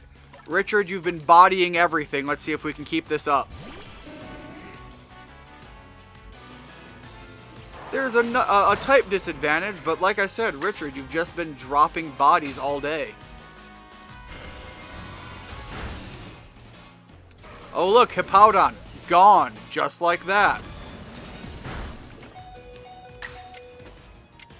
Well, we're at it. Let's Strong Style a Snarl.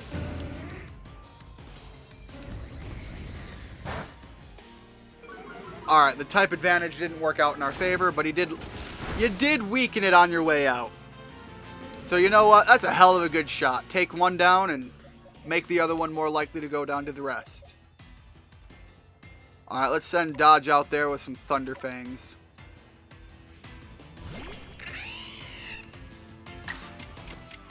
If we can top this with some paralysis, that'll be great.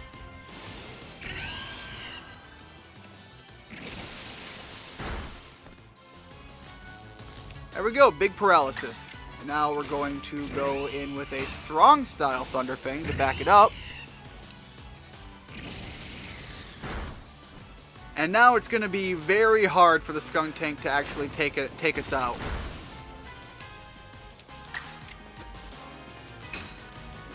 I should have put it on a strong style, but I didn't. Although, somehow, random-ass dodge while paralyzed. That's a little rough. Didn't expect that outcome. Yeah, let's go with Bruce. Swap in with that air cutter. Hopefully we can get a crit. Yeah, it's a TV series, like show. There's a trailer for it, though. Thought you told me unless you forgot. Yeah, I'll have to check it out. Sounds pretty awesome. And I'm not going to say you didn't tell me, because you very well might have, and like I said, sometimes things go in one ear and out the other. Alright, that was a little rough because we were outnumbered 2-1, but still, took him out without too much issue. Let's craft a few revives. We'll grab a few to carry with us while we're out here. Craft a super potion. And I think the normal potions are going to be the bigger thing we need. Because right now the revives are still, you know, pulling you back with half health.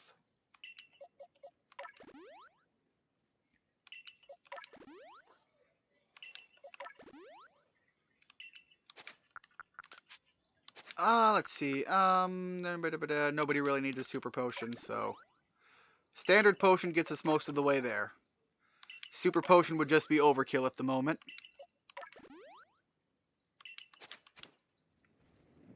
Alright. Spoiled apricorn, don't need that.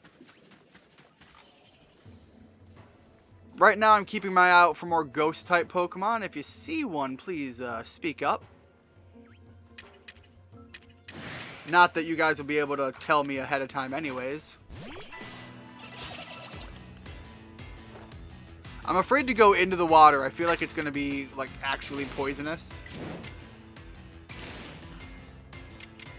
Alright, none of those give me a second follow-up shot. So we can just weakest attack. See what damage we do.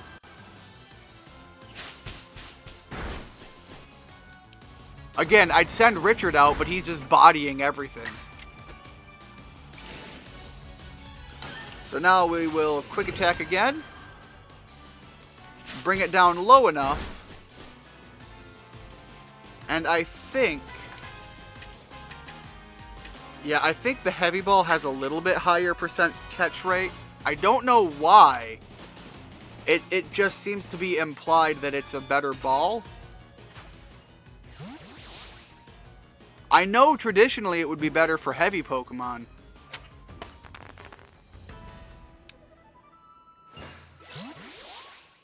The Halo series is either supposed to come out today or tomorrow. Oh, awesome. So it's going to be, by the time I actually get around to checking out any information, it'll be darn here anyways.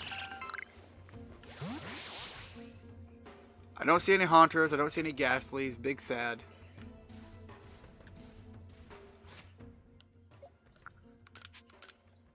Another potion to top off Quilava. Oh boy. No, I'm out of here. Want nothing to do with you, please. Guys, leave me alone. I'm just going my way through. Grab one of these, though. I don't want to jump right to the progress bar.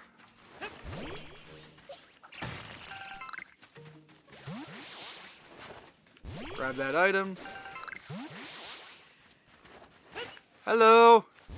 Just, don't mind me. You needn't come here to help or anything. Alright, what do we got coming on up here? Let's take the high road.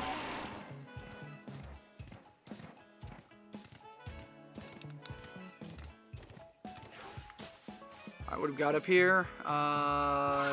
Item tree. Not much else. Not much else yet. Can't rely on that permanently. Never know what's gonna spawn in as we keep going.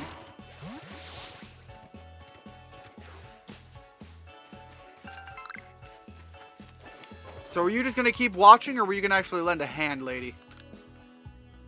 You know the grit dust and grit gravel that wild Pokemon sometimes drop? You can use those to train your Pokemon. Yes, you can, and I have been. Grab the item, please. Thank you very much, Crobat. Well, alright, that was a little bit of a scuff, but, you know, we're good.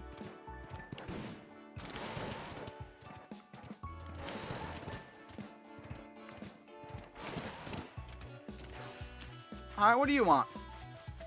What's going on with you? Hello there. So you were the Survey Corps child who quelled the Lord of the Woods, are you? Think you could help me setting up our new base camp? We're making one by the bogs. Our Odo could use some help as capable as you. He's a fresh construction corps recruit, still learning the ropes. Alright, so you want me to go back the way I just came and see about giving a hand? Was this them? You weren't here before. Is this the guy who told me about... I don't think it is. I think he just has a similar model. Whoa there. I'd keep your distance if I were you. Just look at those bothers. They're taking up the spot where I was going to set up a base camp. One Stunky would be a headache, but this little group is a full-blown migraine. Maybe I can get someone else from the team to handle this. Someone good at battling. Well, I'm not too bad if I say so myself. Are you sure you're up to this, though? They stink something fierce. I'm good, buddy. Well, if you insist, but you've got to beat 3 of them, so be ready to run and stay downwind. Well, hopefully we're not going to be too out of it on this.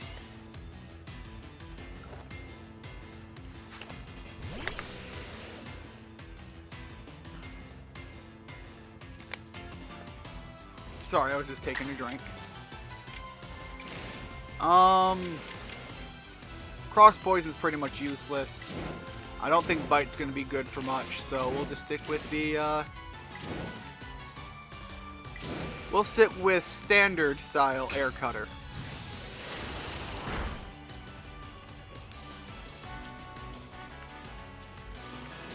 Yeah, let me get on the other side of you guys.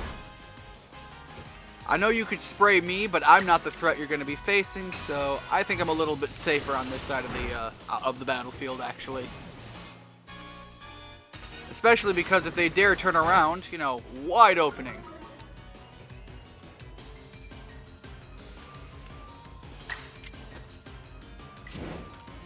Again, we're not getting any... Okay, that lets us go a little faster. We'll hit him with that Air Cutter.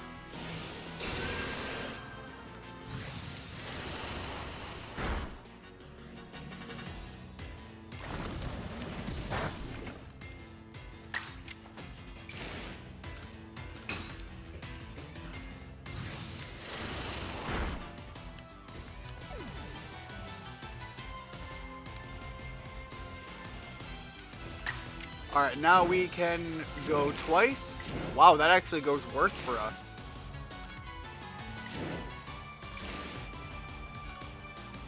So we'll just standard Air Cutter and have some sort of follow-up. And given what little we have to go off, Cross Poison.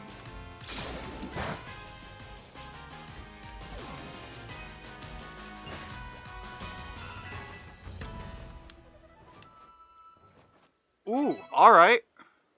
We got an evolution in the wing now.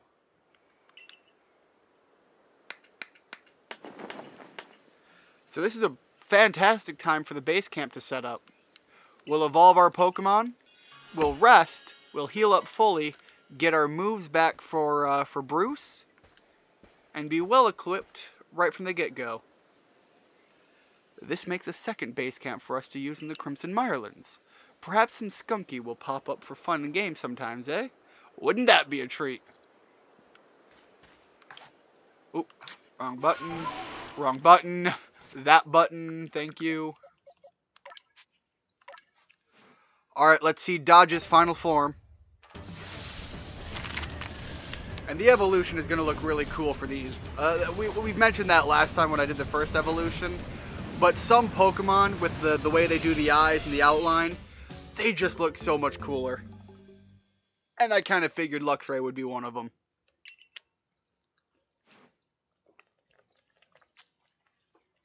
There we go, maximum power Doge. And I don't need to use any more items because we can rest right here. And I can rest until nightfall and go back the way we came to try to get my ghost boy. I live! Not only do you live, you came back stronger. It's like a true Saiyan warrior. That which kills you should be afraid for when you come back. And that doesn't kill you makes you stronger anyways. I care not about the stunkies. I want my ghost boys. I want my ghost boy. I want my ghost boy. Beat you in the face with this Lux right now.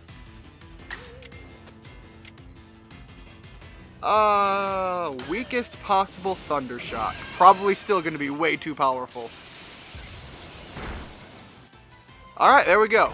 Weakest possible Thunder Shock is what it took. I know thematically it doesn't make sense, but I like the color pattern. The black ball with the ghost Pokemon, I'm down for it. Vittery! Nothing else matters, I can evolve that Ghastly. I mean, I'm still going to try to catch a Haunter, but that's the big objective met right there.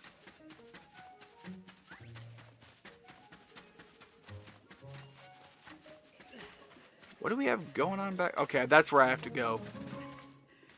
Let's test the water. Okay, so it will be treated as standard water.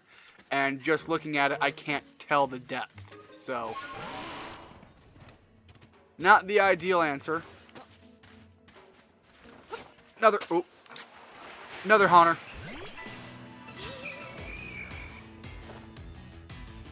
Luxray, I was going to say you might not want to stay in there, but frankly, you're probably better off being in the water, shooting everything with electricity. Just do a little bit of static discharge and drop everything in the lake. Best way to get experience right there.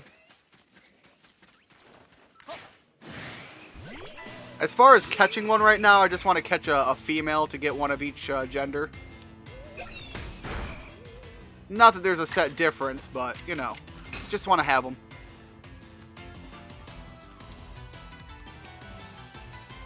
I'm sorry. Dodging an attack? Strong Thunder Fang. We'll just up the power of the next one.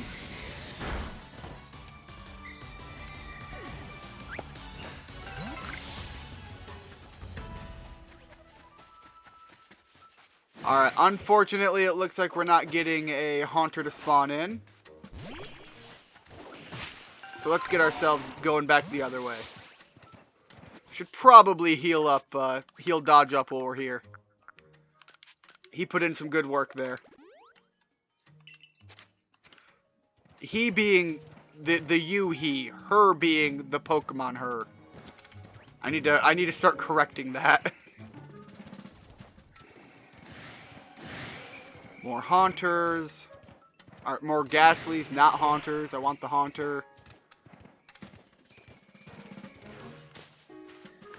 Well, let's try for you.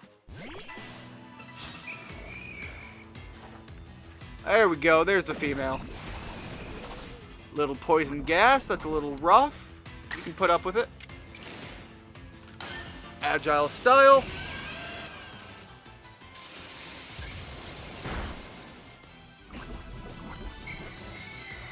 And the same ball strategy from before.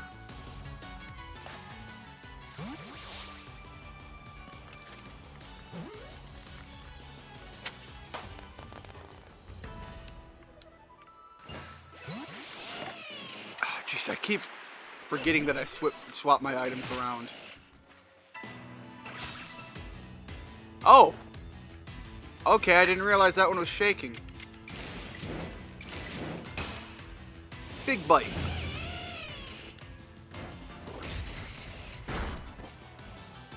Problem dealt with. Just keep moving. I feel like that's just a huge insult to whatever you're fighting.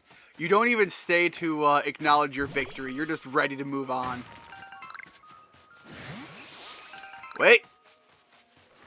Gotcha. You will be mine.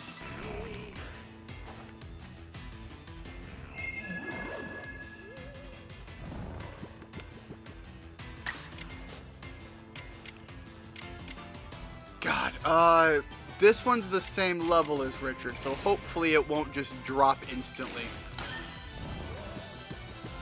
Richard, I'm asking you, man, dial it back a little bit. Not that little bit. You can kind of, when you're taking the hit. All right, that was rough. That wasn't as good. That one's on me. I should have. Second, you were drowsy. I should have pulled you out.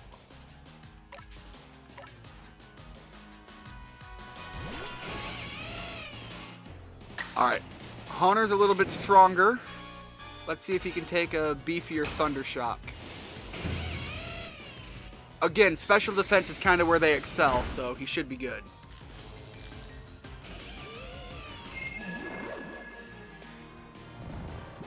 This time with the paralysis. Let's see if we can't just toss a normal Pokeball on this one.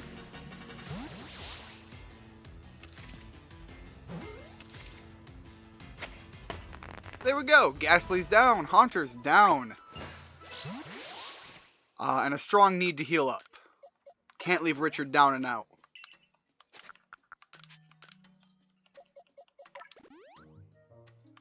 Alright, I think for a while, what I'm going to want to do is put a couple of new moves on Chief and swap Chief up front. Because he hasn't done much battling yet. So, Ice Fangs instead of Splash, Rock Smash instead of nothing. Nothing else necessary. We'll head out with that.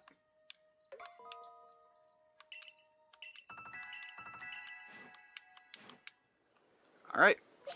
Put him up front for the fights. Grab some items and keep pushing on.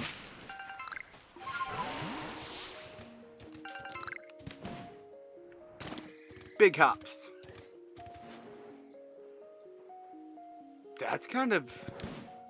Oh, for whatever reason, Okay, the character model at this distance, for whatever reason, I thought was Alakazam, and I was super excited. There we go.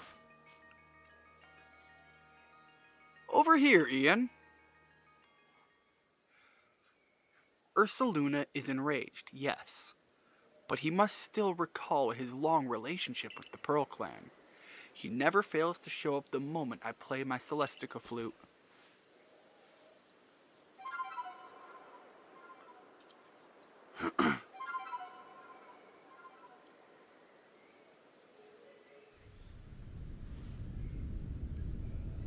Okay, seems like he took a little bit, but he's here.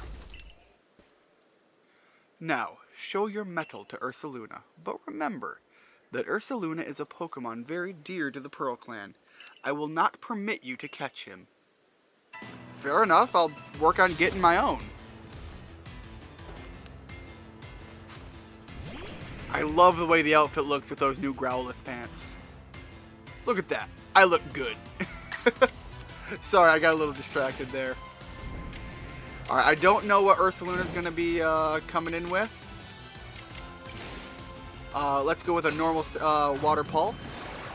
I think Water Pulse has a chance of confusion, but I don't know if confusing is a status ailment in this one. But frankly, that did enough damage. Damn, Chief is just about to body this first guy. Our big powerhouse Pokemon. Chief just comes in here and just screams water in his face.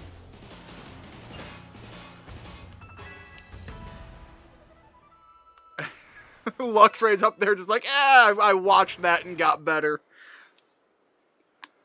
Ursaluna, my poor darling. You must be exhausted from running around like that. Come, let me make you all better.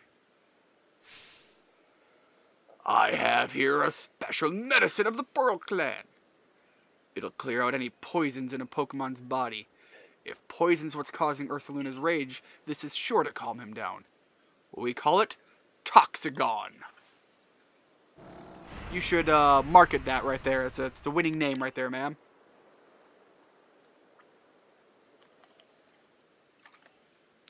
It's so potent that we can only use it on tough, resilient Pokemon like Ursaluna. There, dear Ursaluna. You've calmed down now, haven't you? This is all very strange, though. He wasn't really frenzied. Very astute of you, Galaxy Team Recruit. You're exactly right. When you quelled Cleaver's frenzy, I could see that strange light rising into the sky all the way from here. But no such strange light erupted from Ursaluna after you defeated him. Nor was he glowing. And what is this clinging to Ursaluna's coat? It seems like some kind of powder. Oh, I love the spot on the head. It's like a moon sky. I understand Luna being like a night reference, but I didn't even draw at first the cloud pattern over the full moon. That's really cool. I like that. That girl from the Diamond Clan, Arizu. Now, why did she, of all people, find the need to come and tell you about Ursaluna, I wonder? Oh, but I almost forgot something important. Play your Celeste Flute for me, won't you? Alright, ma'am.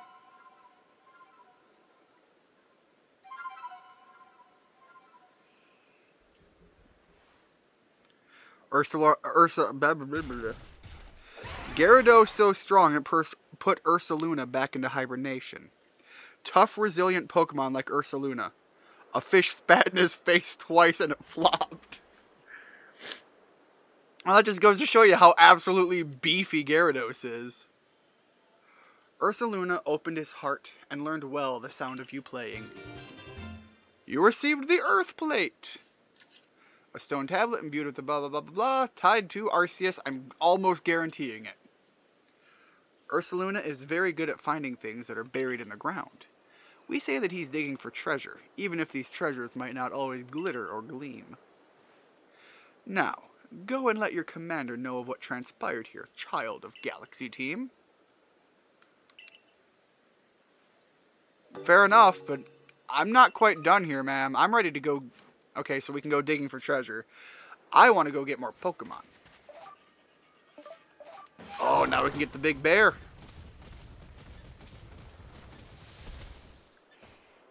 Alright, so there's some goodies out this way.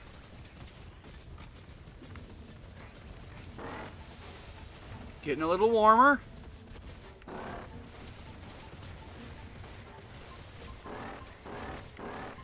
Oh, is this where they're at?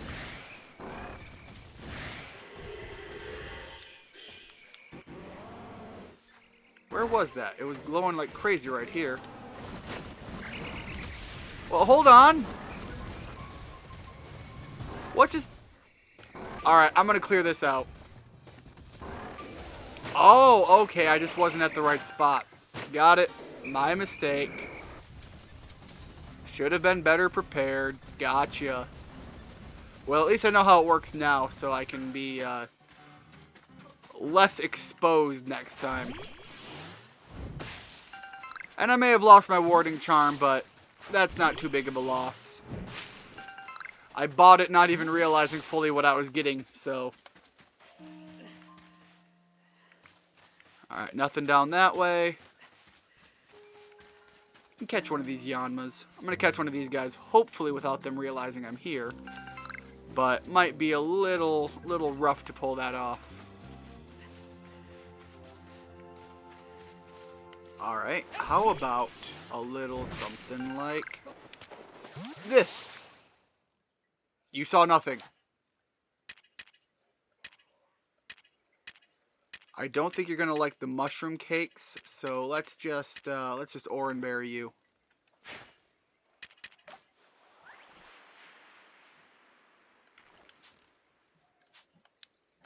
Change focus, please. Change focus, please. All right, you ass.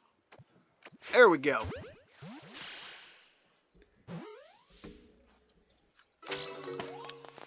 Alright, and I think with that, that's the bulk of new Pokemon in the area that were of direct interest to me.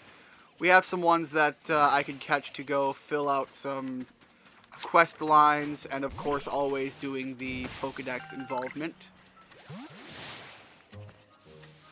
But I think for the immediate here and now,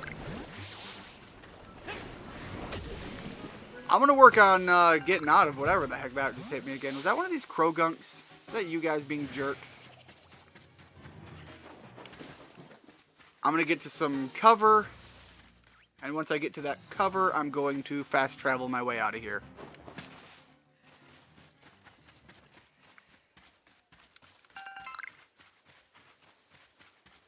Hold on.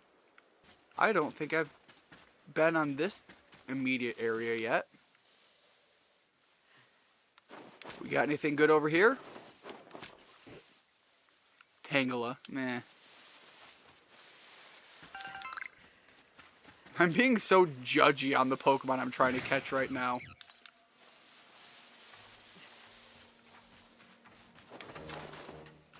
Alright, well, little underwhelmed. And at this point, we're making our way back there on foot.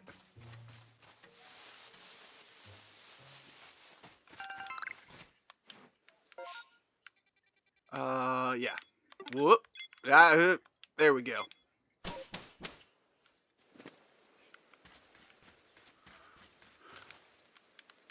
Yep, we're ready for a progress report, please. Leventon. I think you've got something stuck to you. What? Hold up. I need to go get it. It's an unknown. Was that a Pokemon? Come to think of it, Volo did mention that there were carvings that resembled writings on the walls of the Silesian ruins. But supposing that the Pokemon we just saw is a species with multiple forms, perhaps the carvings are actually the likeness of this very Pokemon.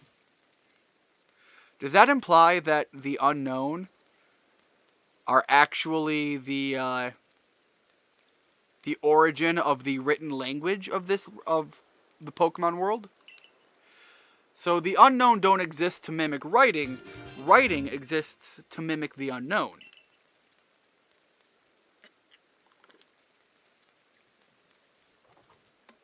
What's this now? Letter-like marking seems to have appeared in this section I've just added. It was just like magic in this arc phone. And was that your arc phone I just heard? Is this your mysterious device? If your mysterious device is reacting to this new species, I wonder what that could mean. I'm starting to feel like I'm getting really dyslexic. Press the Y button when viewing the cover of your Pokedex to jump to the unknown research notes. By deciphering the cryptic symbols found in these notes, you can try to find the unknown hiding throughout the region. I'm down for that. I like the unknown. Always a fun thing to try to gather for completionist status. These unknown possess a mysterious power that repels Pokeballs containing Pokemon, so you won't be able to battle them, but track them down and catch them all if you can. That's legit pretty cool. A little bit of a challenge, a little bit of a completion thing. Anyways, I believe we have to go and report back to the boss lady, so let's go do that. I also want to throw some ghost types into my party. I'm not sure what I'm going to do with my party dynamic right now. I think I might have to just go without the ghost, and I'm going to feel a little sad about that. Gotta crash. Enjoy the rest of your stream. Thank you very much, Dodge. And I'm assuming by crash you mean go get some sleep. And hopefully you get to have some good sleep, because Lord knows I'm going to be ready for that tonight. Yesterday was a doozy for me. I see. Most illuminating. I'll update our Pokedex with this new data. So yeah, have a good night, and hope to see you next time. Hope to see your stream tomorrow as well. I'm sure you're going to keep going. And I'm hoping YouTube starts to throw you up in some of the algorithm stuff, because you really need to get some love on that channel, you know? Not faulting you in any way. The algorithm giveth and the algorithm taketh away. But I'm really hoping to see some growth for you soon. So, what would you like to do now? Let's return to the village. I think we said we have to stop in and deliver a report or something.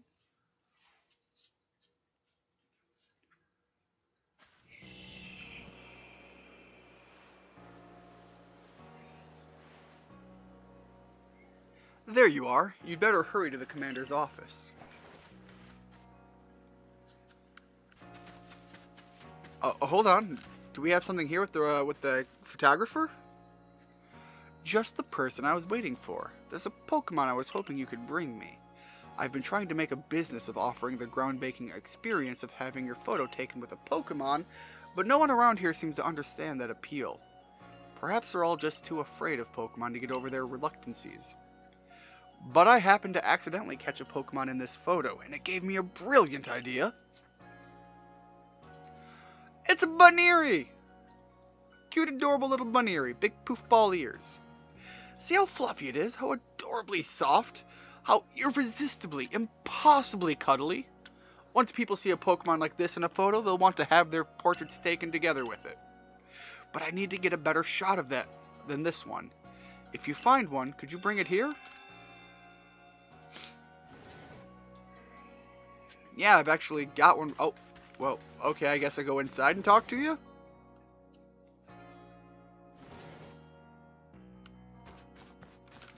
I've got your Buneary, old man. What can I help you with? About the request you have. I think I've got the Pokemon you wanted. Oh, wait. Is that... Yep, there we go. Buneary. Oh, it's even fluffier and lovelier than I imagined from that photo. This is it. This is exactly it. Let's get a proper shot at once. I was able to get just the shot I needed, thanks to you and that Pokemon of yours. This should go a long way toward getting the other villagers over their fears and into some photos with Pokemon. I actually already came in here and did the photo shoot. I think it's kind of silly that there's not a proper, like, photo shoot mechanic and it's just using the screenshot command on your controller. But it is fun that they give you a setting to actually pose and set it up. I got a picture with my Crobat.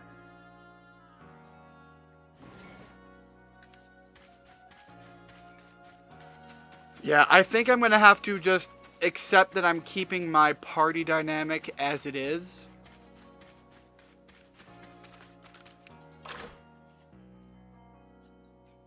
As much as I want to put a ghost type in my team, it's just I also don't want to remove anyone in my party either. Such is the shame of having so many choices and not enough team space.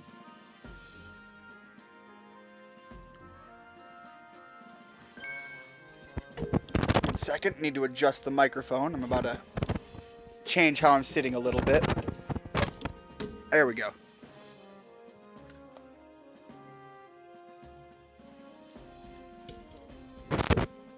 Alright, Benny, we have a situation here. Let me explain. Lilligant, our clan's Lady of the Ridge, is in a frenzy. And Arizu knowingly kept this from me. A Lilligant? Awesome. Yes, there are only female Lilligants, which make this honored one our Lady of the Ridge. But this isn't the time for cultural lessons. I'd like to find out just what Arizu was thinking, but she's nowhere in Jubilife Village. Last I saw, she was at the Wallflower polishing off a big old plate of potato mochi. Not that I blame her, my cooking is simply irresistible after all. If Arizu of the Diamond Clan was somehow involved in that situation with the raising Ursaluna of the Pearl Clan, it could lead to the two clans going at each other's throats again. Tell me, Commander, if we do end up in a struggle with the Pearl Clan, what will your people do? We're an uninvolved third party. Yeah, we would be forced to remain neutral. Meaning what? If we were to show support for one side, it would put us at odds with the other. We came here to create a home for ourselves, not to take part in tearing the land apart. Right. Of course. After all the work you've put in to get us to treat one another as equals and keep us from fighting, I suppose it's no surprise you'd refuse to intervene if trouble were to break out again. Ian, perhaps you have some idea how we might address this situation? I mean, I have an Ursaluna. I don't know what you want me to do with Ursaluna, but I could call it. So he and Warden Kalaba found you worthy? That's perfect then! Ursaluna should be able to sniff out Arizu, wherever she's gone. If you're strong enough, the Ursaluna deem you... well, hold on, that was Chief. Chief just came in and just big, strong spat in its face. Yeah, that's exactly what happened. If you're strong enough that Ursaluna deemed you worthy, then you should be ready to quell Lilligant's frenzy as well. I'll head to Lilligant's seat, then. Brava Arena, it's called. Brava Arena? Alright, that's a weird name. If you'll excuse me. Listen well, Ian. You must quell any Pokemon that could cause harm to the people of Hisui. Always remember, we came here to make a new home where we could live without war or strife. And then there was a great Kanto War that nobody ever knows about because the games refused to focus on it, other than acknowledging that it happened. But that happened some hundreds of years after this game. So I guess it's possible these guys got to live in a world without war.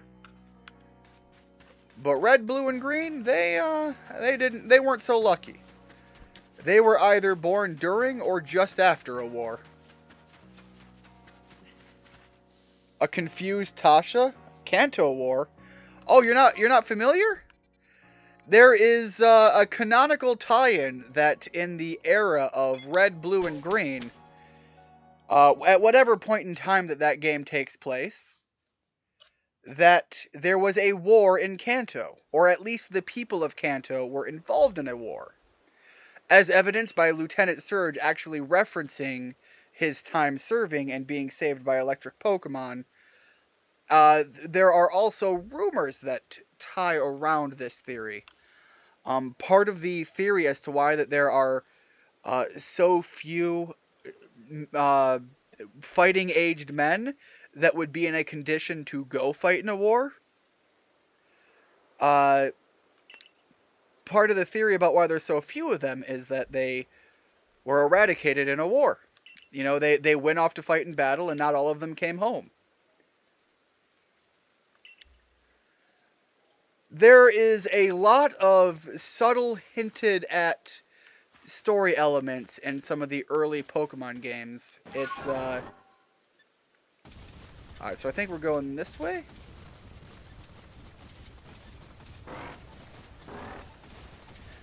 It's part of the big intrigue, in my opinion, for the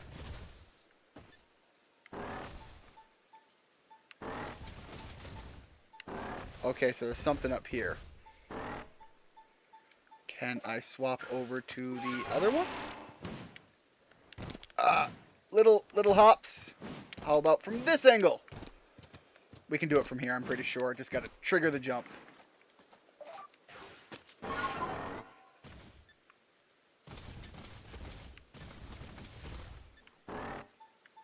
Okay, so yeah, all of that was a waste. It's further this way.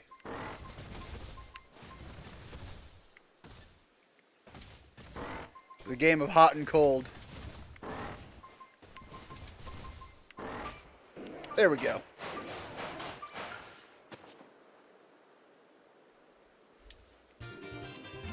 Old verse 9? What? Part of a series of old poems that have been unearthed around the Hisui region.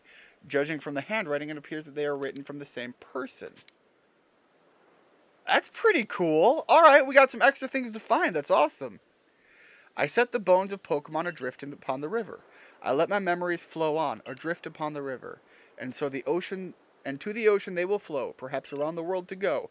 How many bones in days now gone have I set adrift from me? How many bones in days to come will I set adrift to sea? While every gift with which I part takes a sliver of my heart. Oh, it's going to be really cool. So, I've referenced this earlier. In the books, in the library, in the Diamond and Pearl games, there's also reference of a rumor, a story, in which they would put the bones of Pokemon that have passed.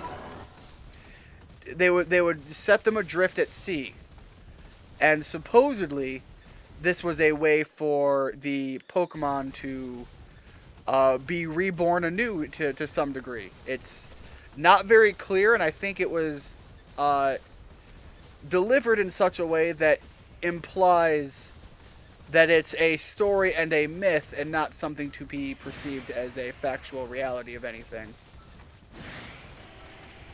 Alright, we got some cool Gravelers, but that's not really my focus right now. Teddy Ursa! Are you gonna fight?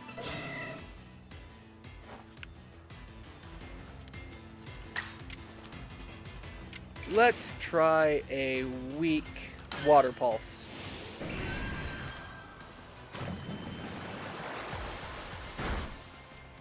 Okay, so we can do another one of those. We cannot do another one of those. Alright. Okay, he's big mad. And I'm down for it. I want a Teddy Ursa, and if I've got to fight you to get one, I'm down for it. So it was like a step necessary for perceived reincarnation. That's a cool concept to add. Yeah, it's a mythological story that they reference in some of the books. If you play through the Pokemon games, there is a lot of really cool side story in almost all of them, but you really have to go out of your way to get it.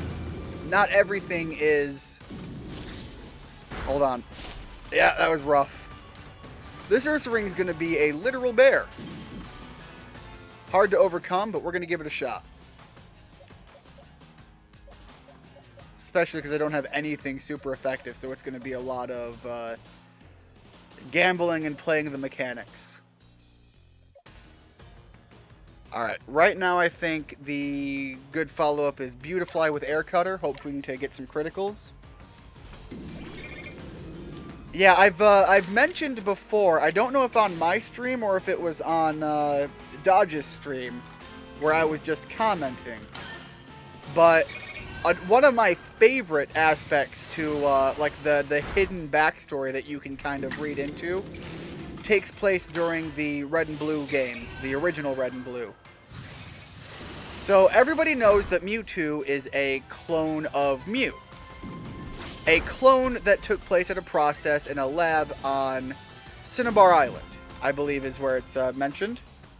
There are books in Cinnabar Island that will tell you that these that these experiments took place in that location where they cloned Mew to make Mewtwo.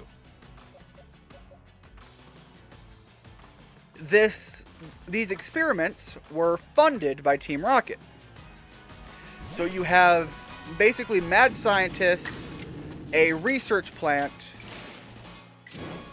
Is he still frozen? He's still frozen, so we're going to focus on rollout. If we're lucky, we can get 2 of these off and it'll be stronger on the follow-up move. Yeah, didn't think so. It was worth a shot, though. Anyway, so you have Team Rocket. You have mad scientists. And you have a laboratory. All of which you have some stuff going on, right? The theory with Ditto that ties into all of this is that Ditto is actually failed cloning attempts of Mewtwo. These are... The theory ties to the fact that Ditto and Mew share the exact same color palette. Not only do they share the same color palette of pink, their shiny forms share the same color palette of blue. In Gen 1, very few Pokemon were able to use moves like to transform. In fact, I think the only one was Ditto and Mew. Transform was one of the few moves that Mew got by default. So Mew, just by existing, knows Transform. Ditto, just by existing, knows Transform.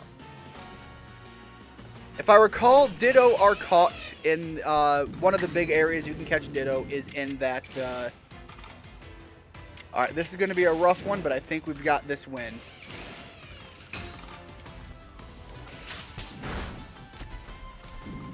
Anyways, yeah, Ditto, if I recall, can be caught in that laboratory.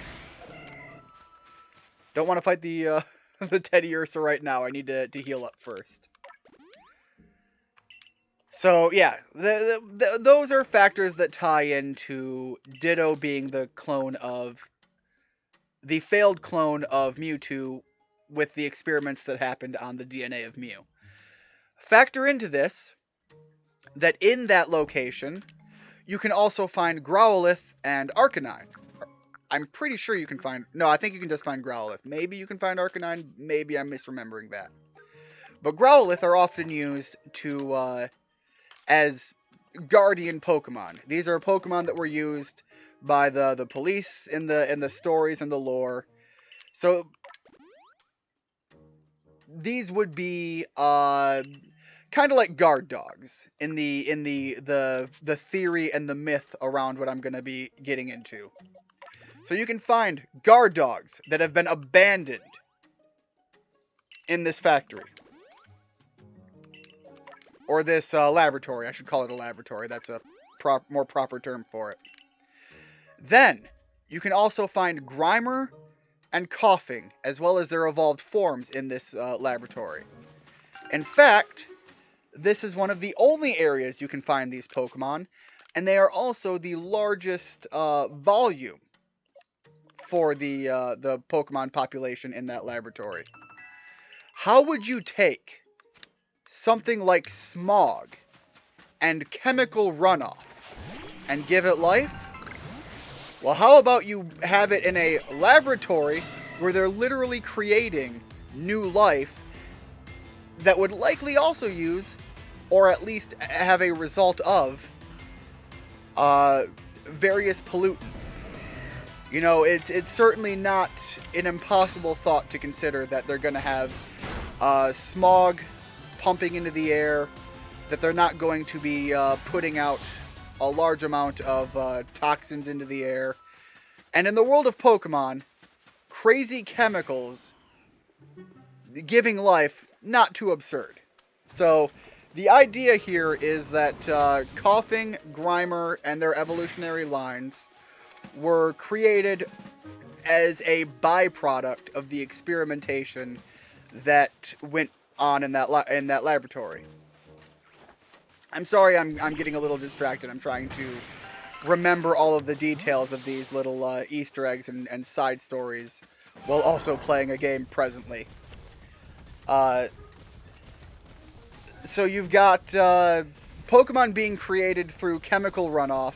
You've got Pokemon being created by failed experimentations, all of which being, you know, not the intended results of what Team Rocket was doing, therefore not too impossible to consider that they would be abandoning these failed experiments, and especially when Mewtwo eventually did get created, blew up the lab, tore it apart, and went off to go hiding in the cave.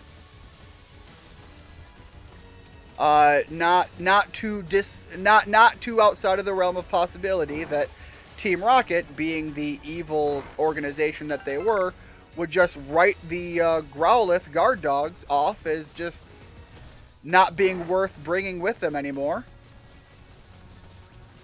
So you have a whole side story of just man-made created Pokemon with the involvement of Team Rocket. Add to it, Porygon is guaranteed to be a man-made Pokemon, and was thought to also be created through funding from Team Rocket.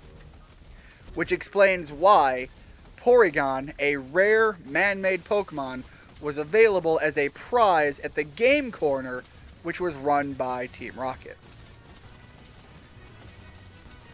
Sorry if I was getting, all over the place and not being very clear with what I was trying to say there. I'm not gonna deny the fact that I was trying to pull information from a deep part of my brain while being heavily distracted. A space-time form? Okay. Do I have anything that tells me where this is? No, but I have a new request location, so can I focus on where that is? How about now? There we go. So that's going to be where I'm heading right now, I guess. There's also a rumored, side story bit. Hold on, let me figure out what I'm doing with this hidden location first.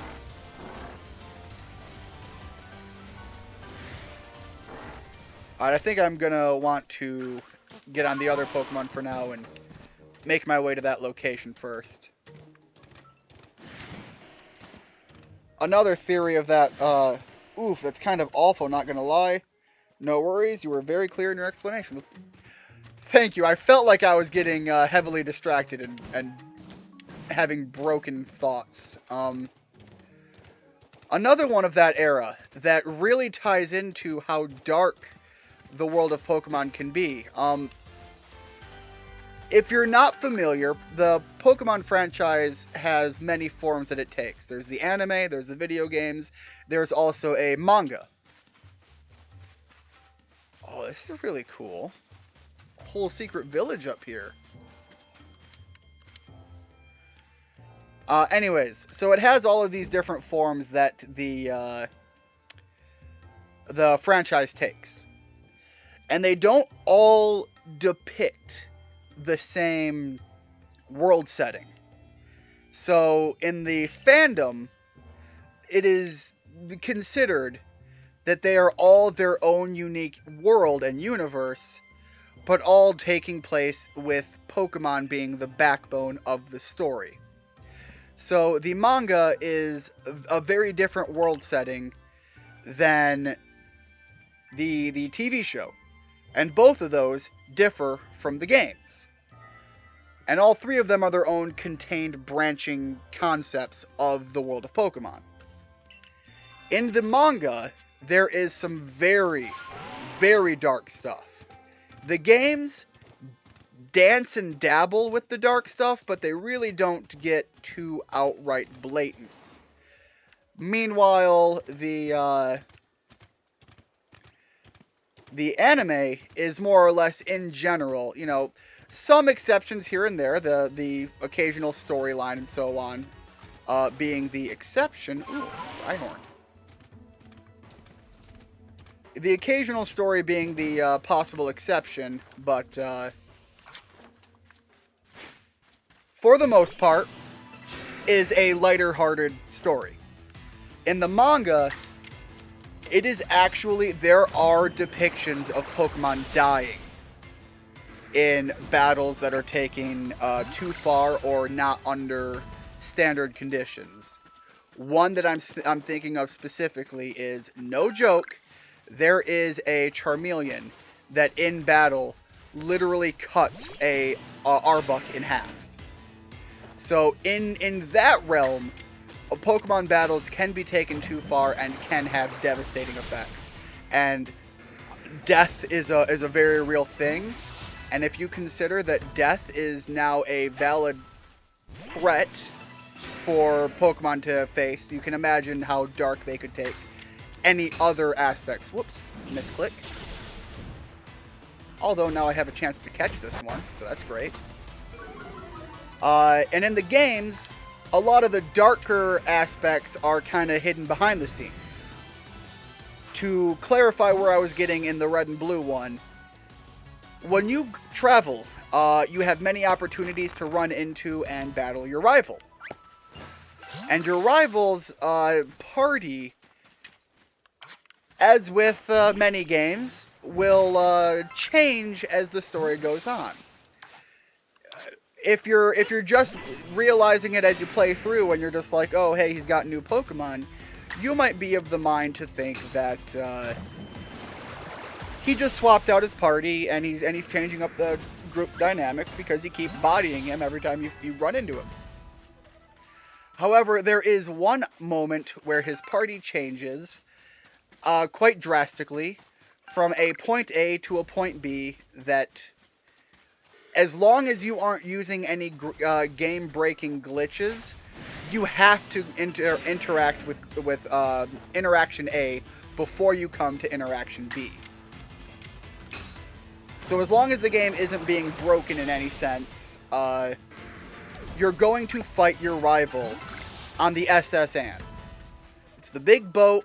If you've played Red and Blue, you're going to know the scene I'm referencing.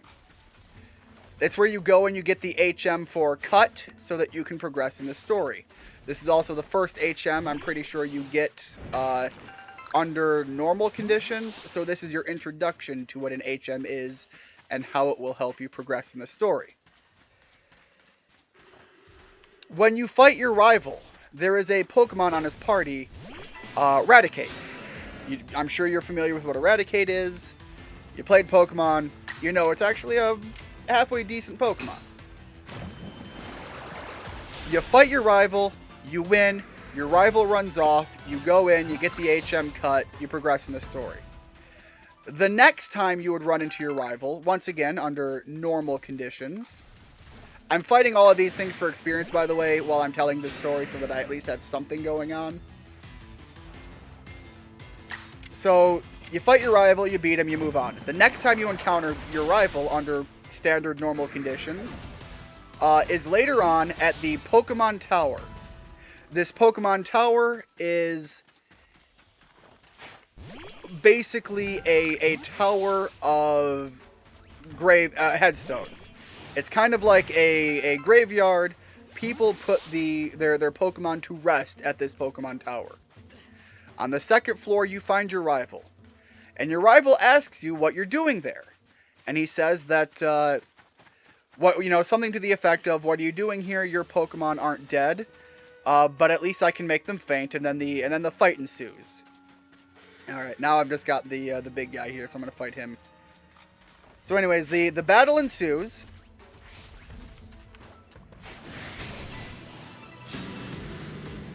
And you fight your rival.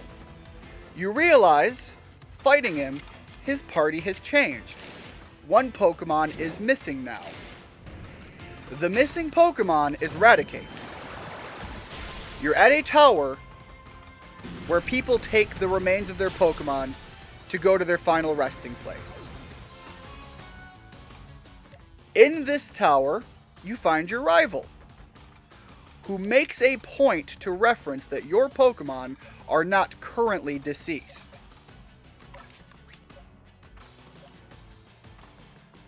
We'll switch to Richard and have him pop off a Dark Pulse. Yeah, you kind of hate it. So you do know the story I'm referencing, that his Raticate dies.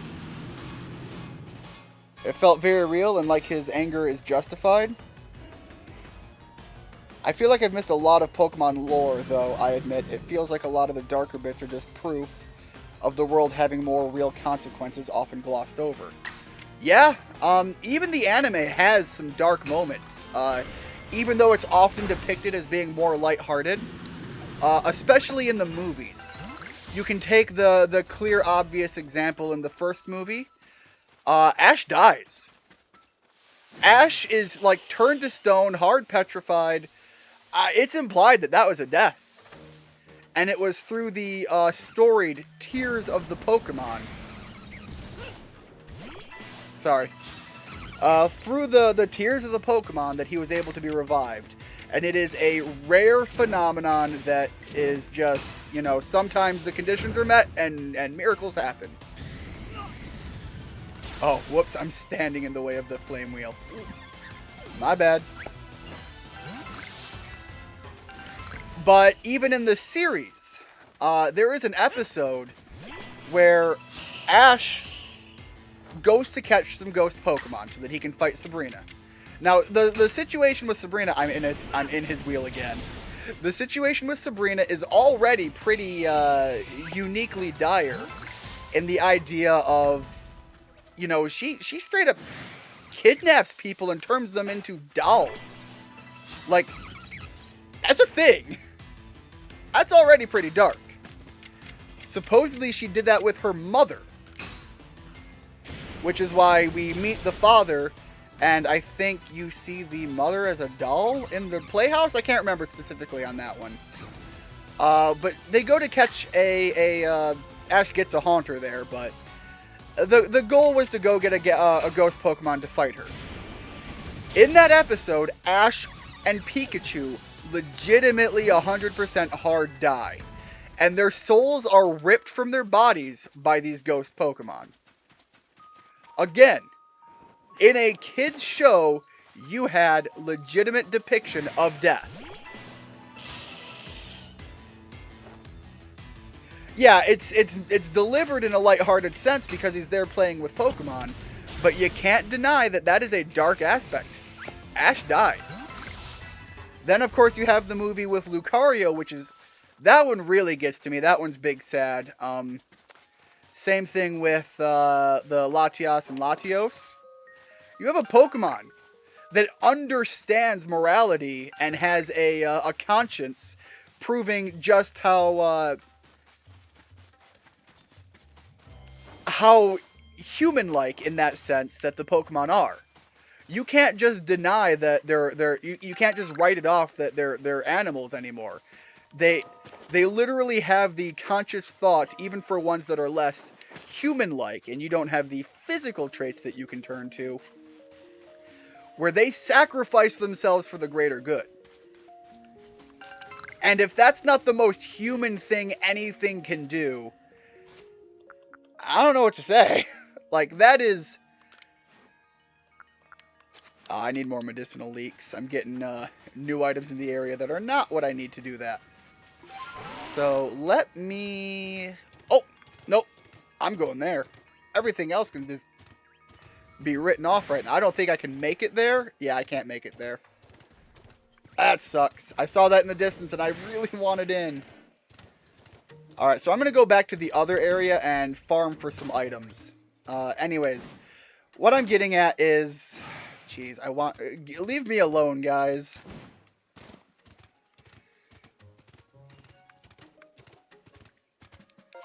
There we go. I think I can fast travel now. So where I have to go is far to the north. I saw the marker there finally.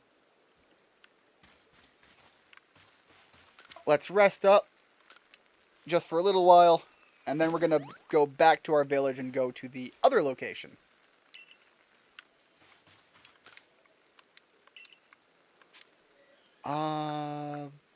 No, I guess I'm good with that. And I think, talk to you to go back? You've only caught one Pokemon. Yeah, but it was a pretty cool Pokemon.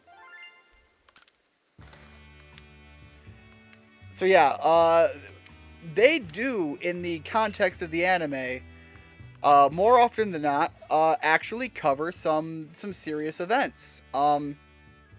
There was one recently, and I think it was Sun and Moon. In the era that covers the Sun and Moon stories. Where it's kind of a soft reboot to the series, so it's kind of starting from the beginning with that.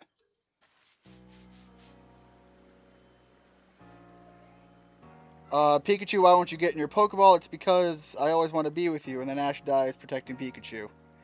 Yeah, that's, I think that has to do somewhat with the theory depicting one of the recent movies. I'll be honest, man, it was like a retelling of episode 1 or something. There's a fair argument to make that the whole anime series is Ash in a coma, but I think that cheapens a lot of the experiences had in the series. So it's not one I hard ascribe to, but I think Pikachu does, weirdly enough, talk in one of the new movies, and that was also really weird. That really rubbed me the wrong way. I think it was just Ash's delusion, taking that part of the story that just where that happened. Anyways, I was going off on another thing for in Sun and Moon. That's right. I'm sorry, I had to think back to what I was getting at. I'm mostly here for items. I should also go drop off my items in the box so that I have plenty of space. Anyways, they reference, I can't remember the name of the Pokemon, but it's a meteor, falls from space, and it has a hard rock outer shell and then a soft rock inner shell. And they encounter this Pokemon, and they have all of their fun adventures with it. I'm just moving everything over so that I can have plenty of space. Keep some Pokeballs on me as well as my berries in case I happen to come across a shiny. But otherwise, I'm just going to move everything over. Anyways, so they encounter this Pokemon, and the context of the story for this part of the show is you made a friend, and the friend has a very limited lifespan. And they actually cover the dying of a Pokemon before these children. Once again, this is a reset to the series. So Ash is 10 years old, his friends are 10 years old. You have 10-year-olds making friends with a Pokemon, not being fully aware that this thing's going to live for like 24 hours. You're going to have 24 hours with this thing, and then it dies. That's its life. And so they had a lesson of life in the series. Again, the series hides it behind an air of good feelings, but that's a very real lesson. And a good bit of respect to the series for not hiding behind just having shallow stories all the time. That you can cover very serious topics without being too malicious in the delivery. There we go. Medicinal leeks. These are what I'm looking for. Give me a bunch of these. So yeah, it's why I think, especially when you factor in all of the different aspects to the franchise of Pokemon, there's a lot to really love and unwind about it. The episode of Sun and Moon is one of the best in the whole series. Yeah. I have heard that there are some other ones in the new episodes, but I haven't gotten to watch any of the new ones. Anyways, I'm going to be having a lot of item farming, and I think that's going to be the bulk of what I do for the next little bit. Tomorrow I'm going to be doing another one of those super, super long streams, kind of like what I did near the end of the year, last year. Obviously, it's not going to be of that extent and length, but I really want to do like basically an all-day stream. And for the first time in a very long time, my brother will finally be able to join in for the Super Rensack Bros channel wasn't just a name to be like Mario. It was actually supposed to be largely my brother and I doing the occasional content together. But he has had some life things happen that have kept him pretty busy. So I'm really excited to be able to have him on tomorrow. Once he gets out of work, I'm taking the day off. So I'll be streaming most of the day tomorrow. And he'll be joining in for a short while near the end. So I'm going to get off. I'm going to call the stream here and do all of my item farming. I hope to see you all next time, and God bless. Have a good one.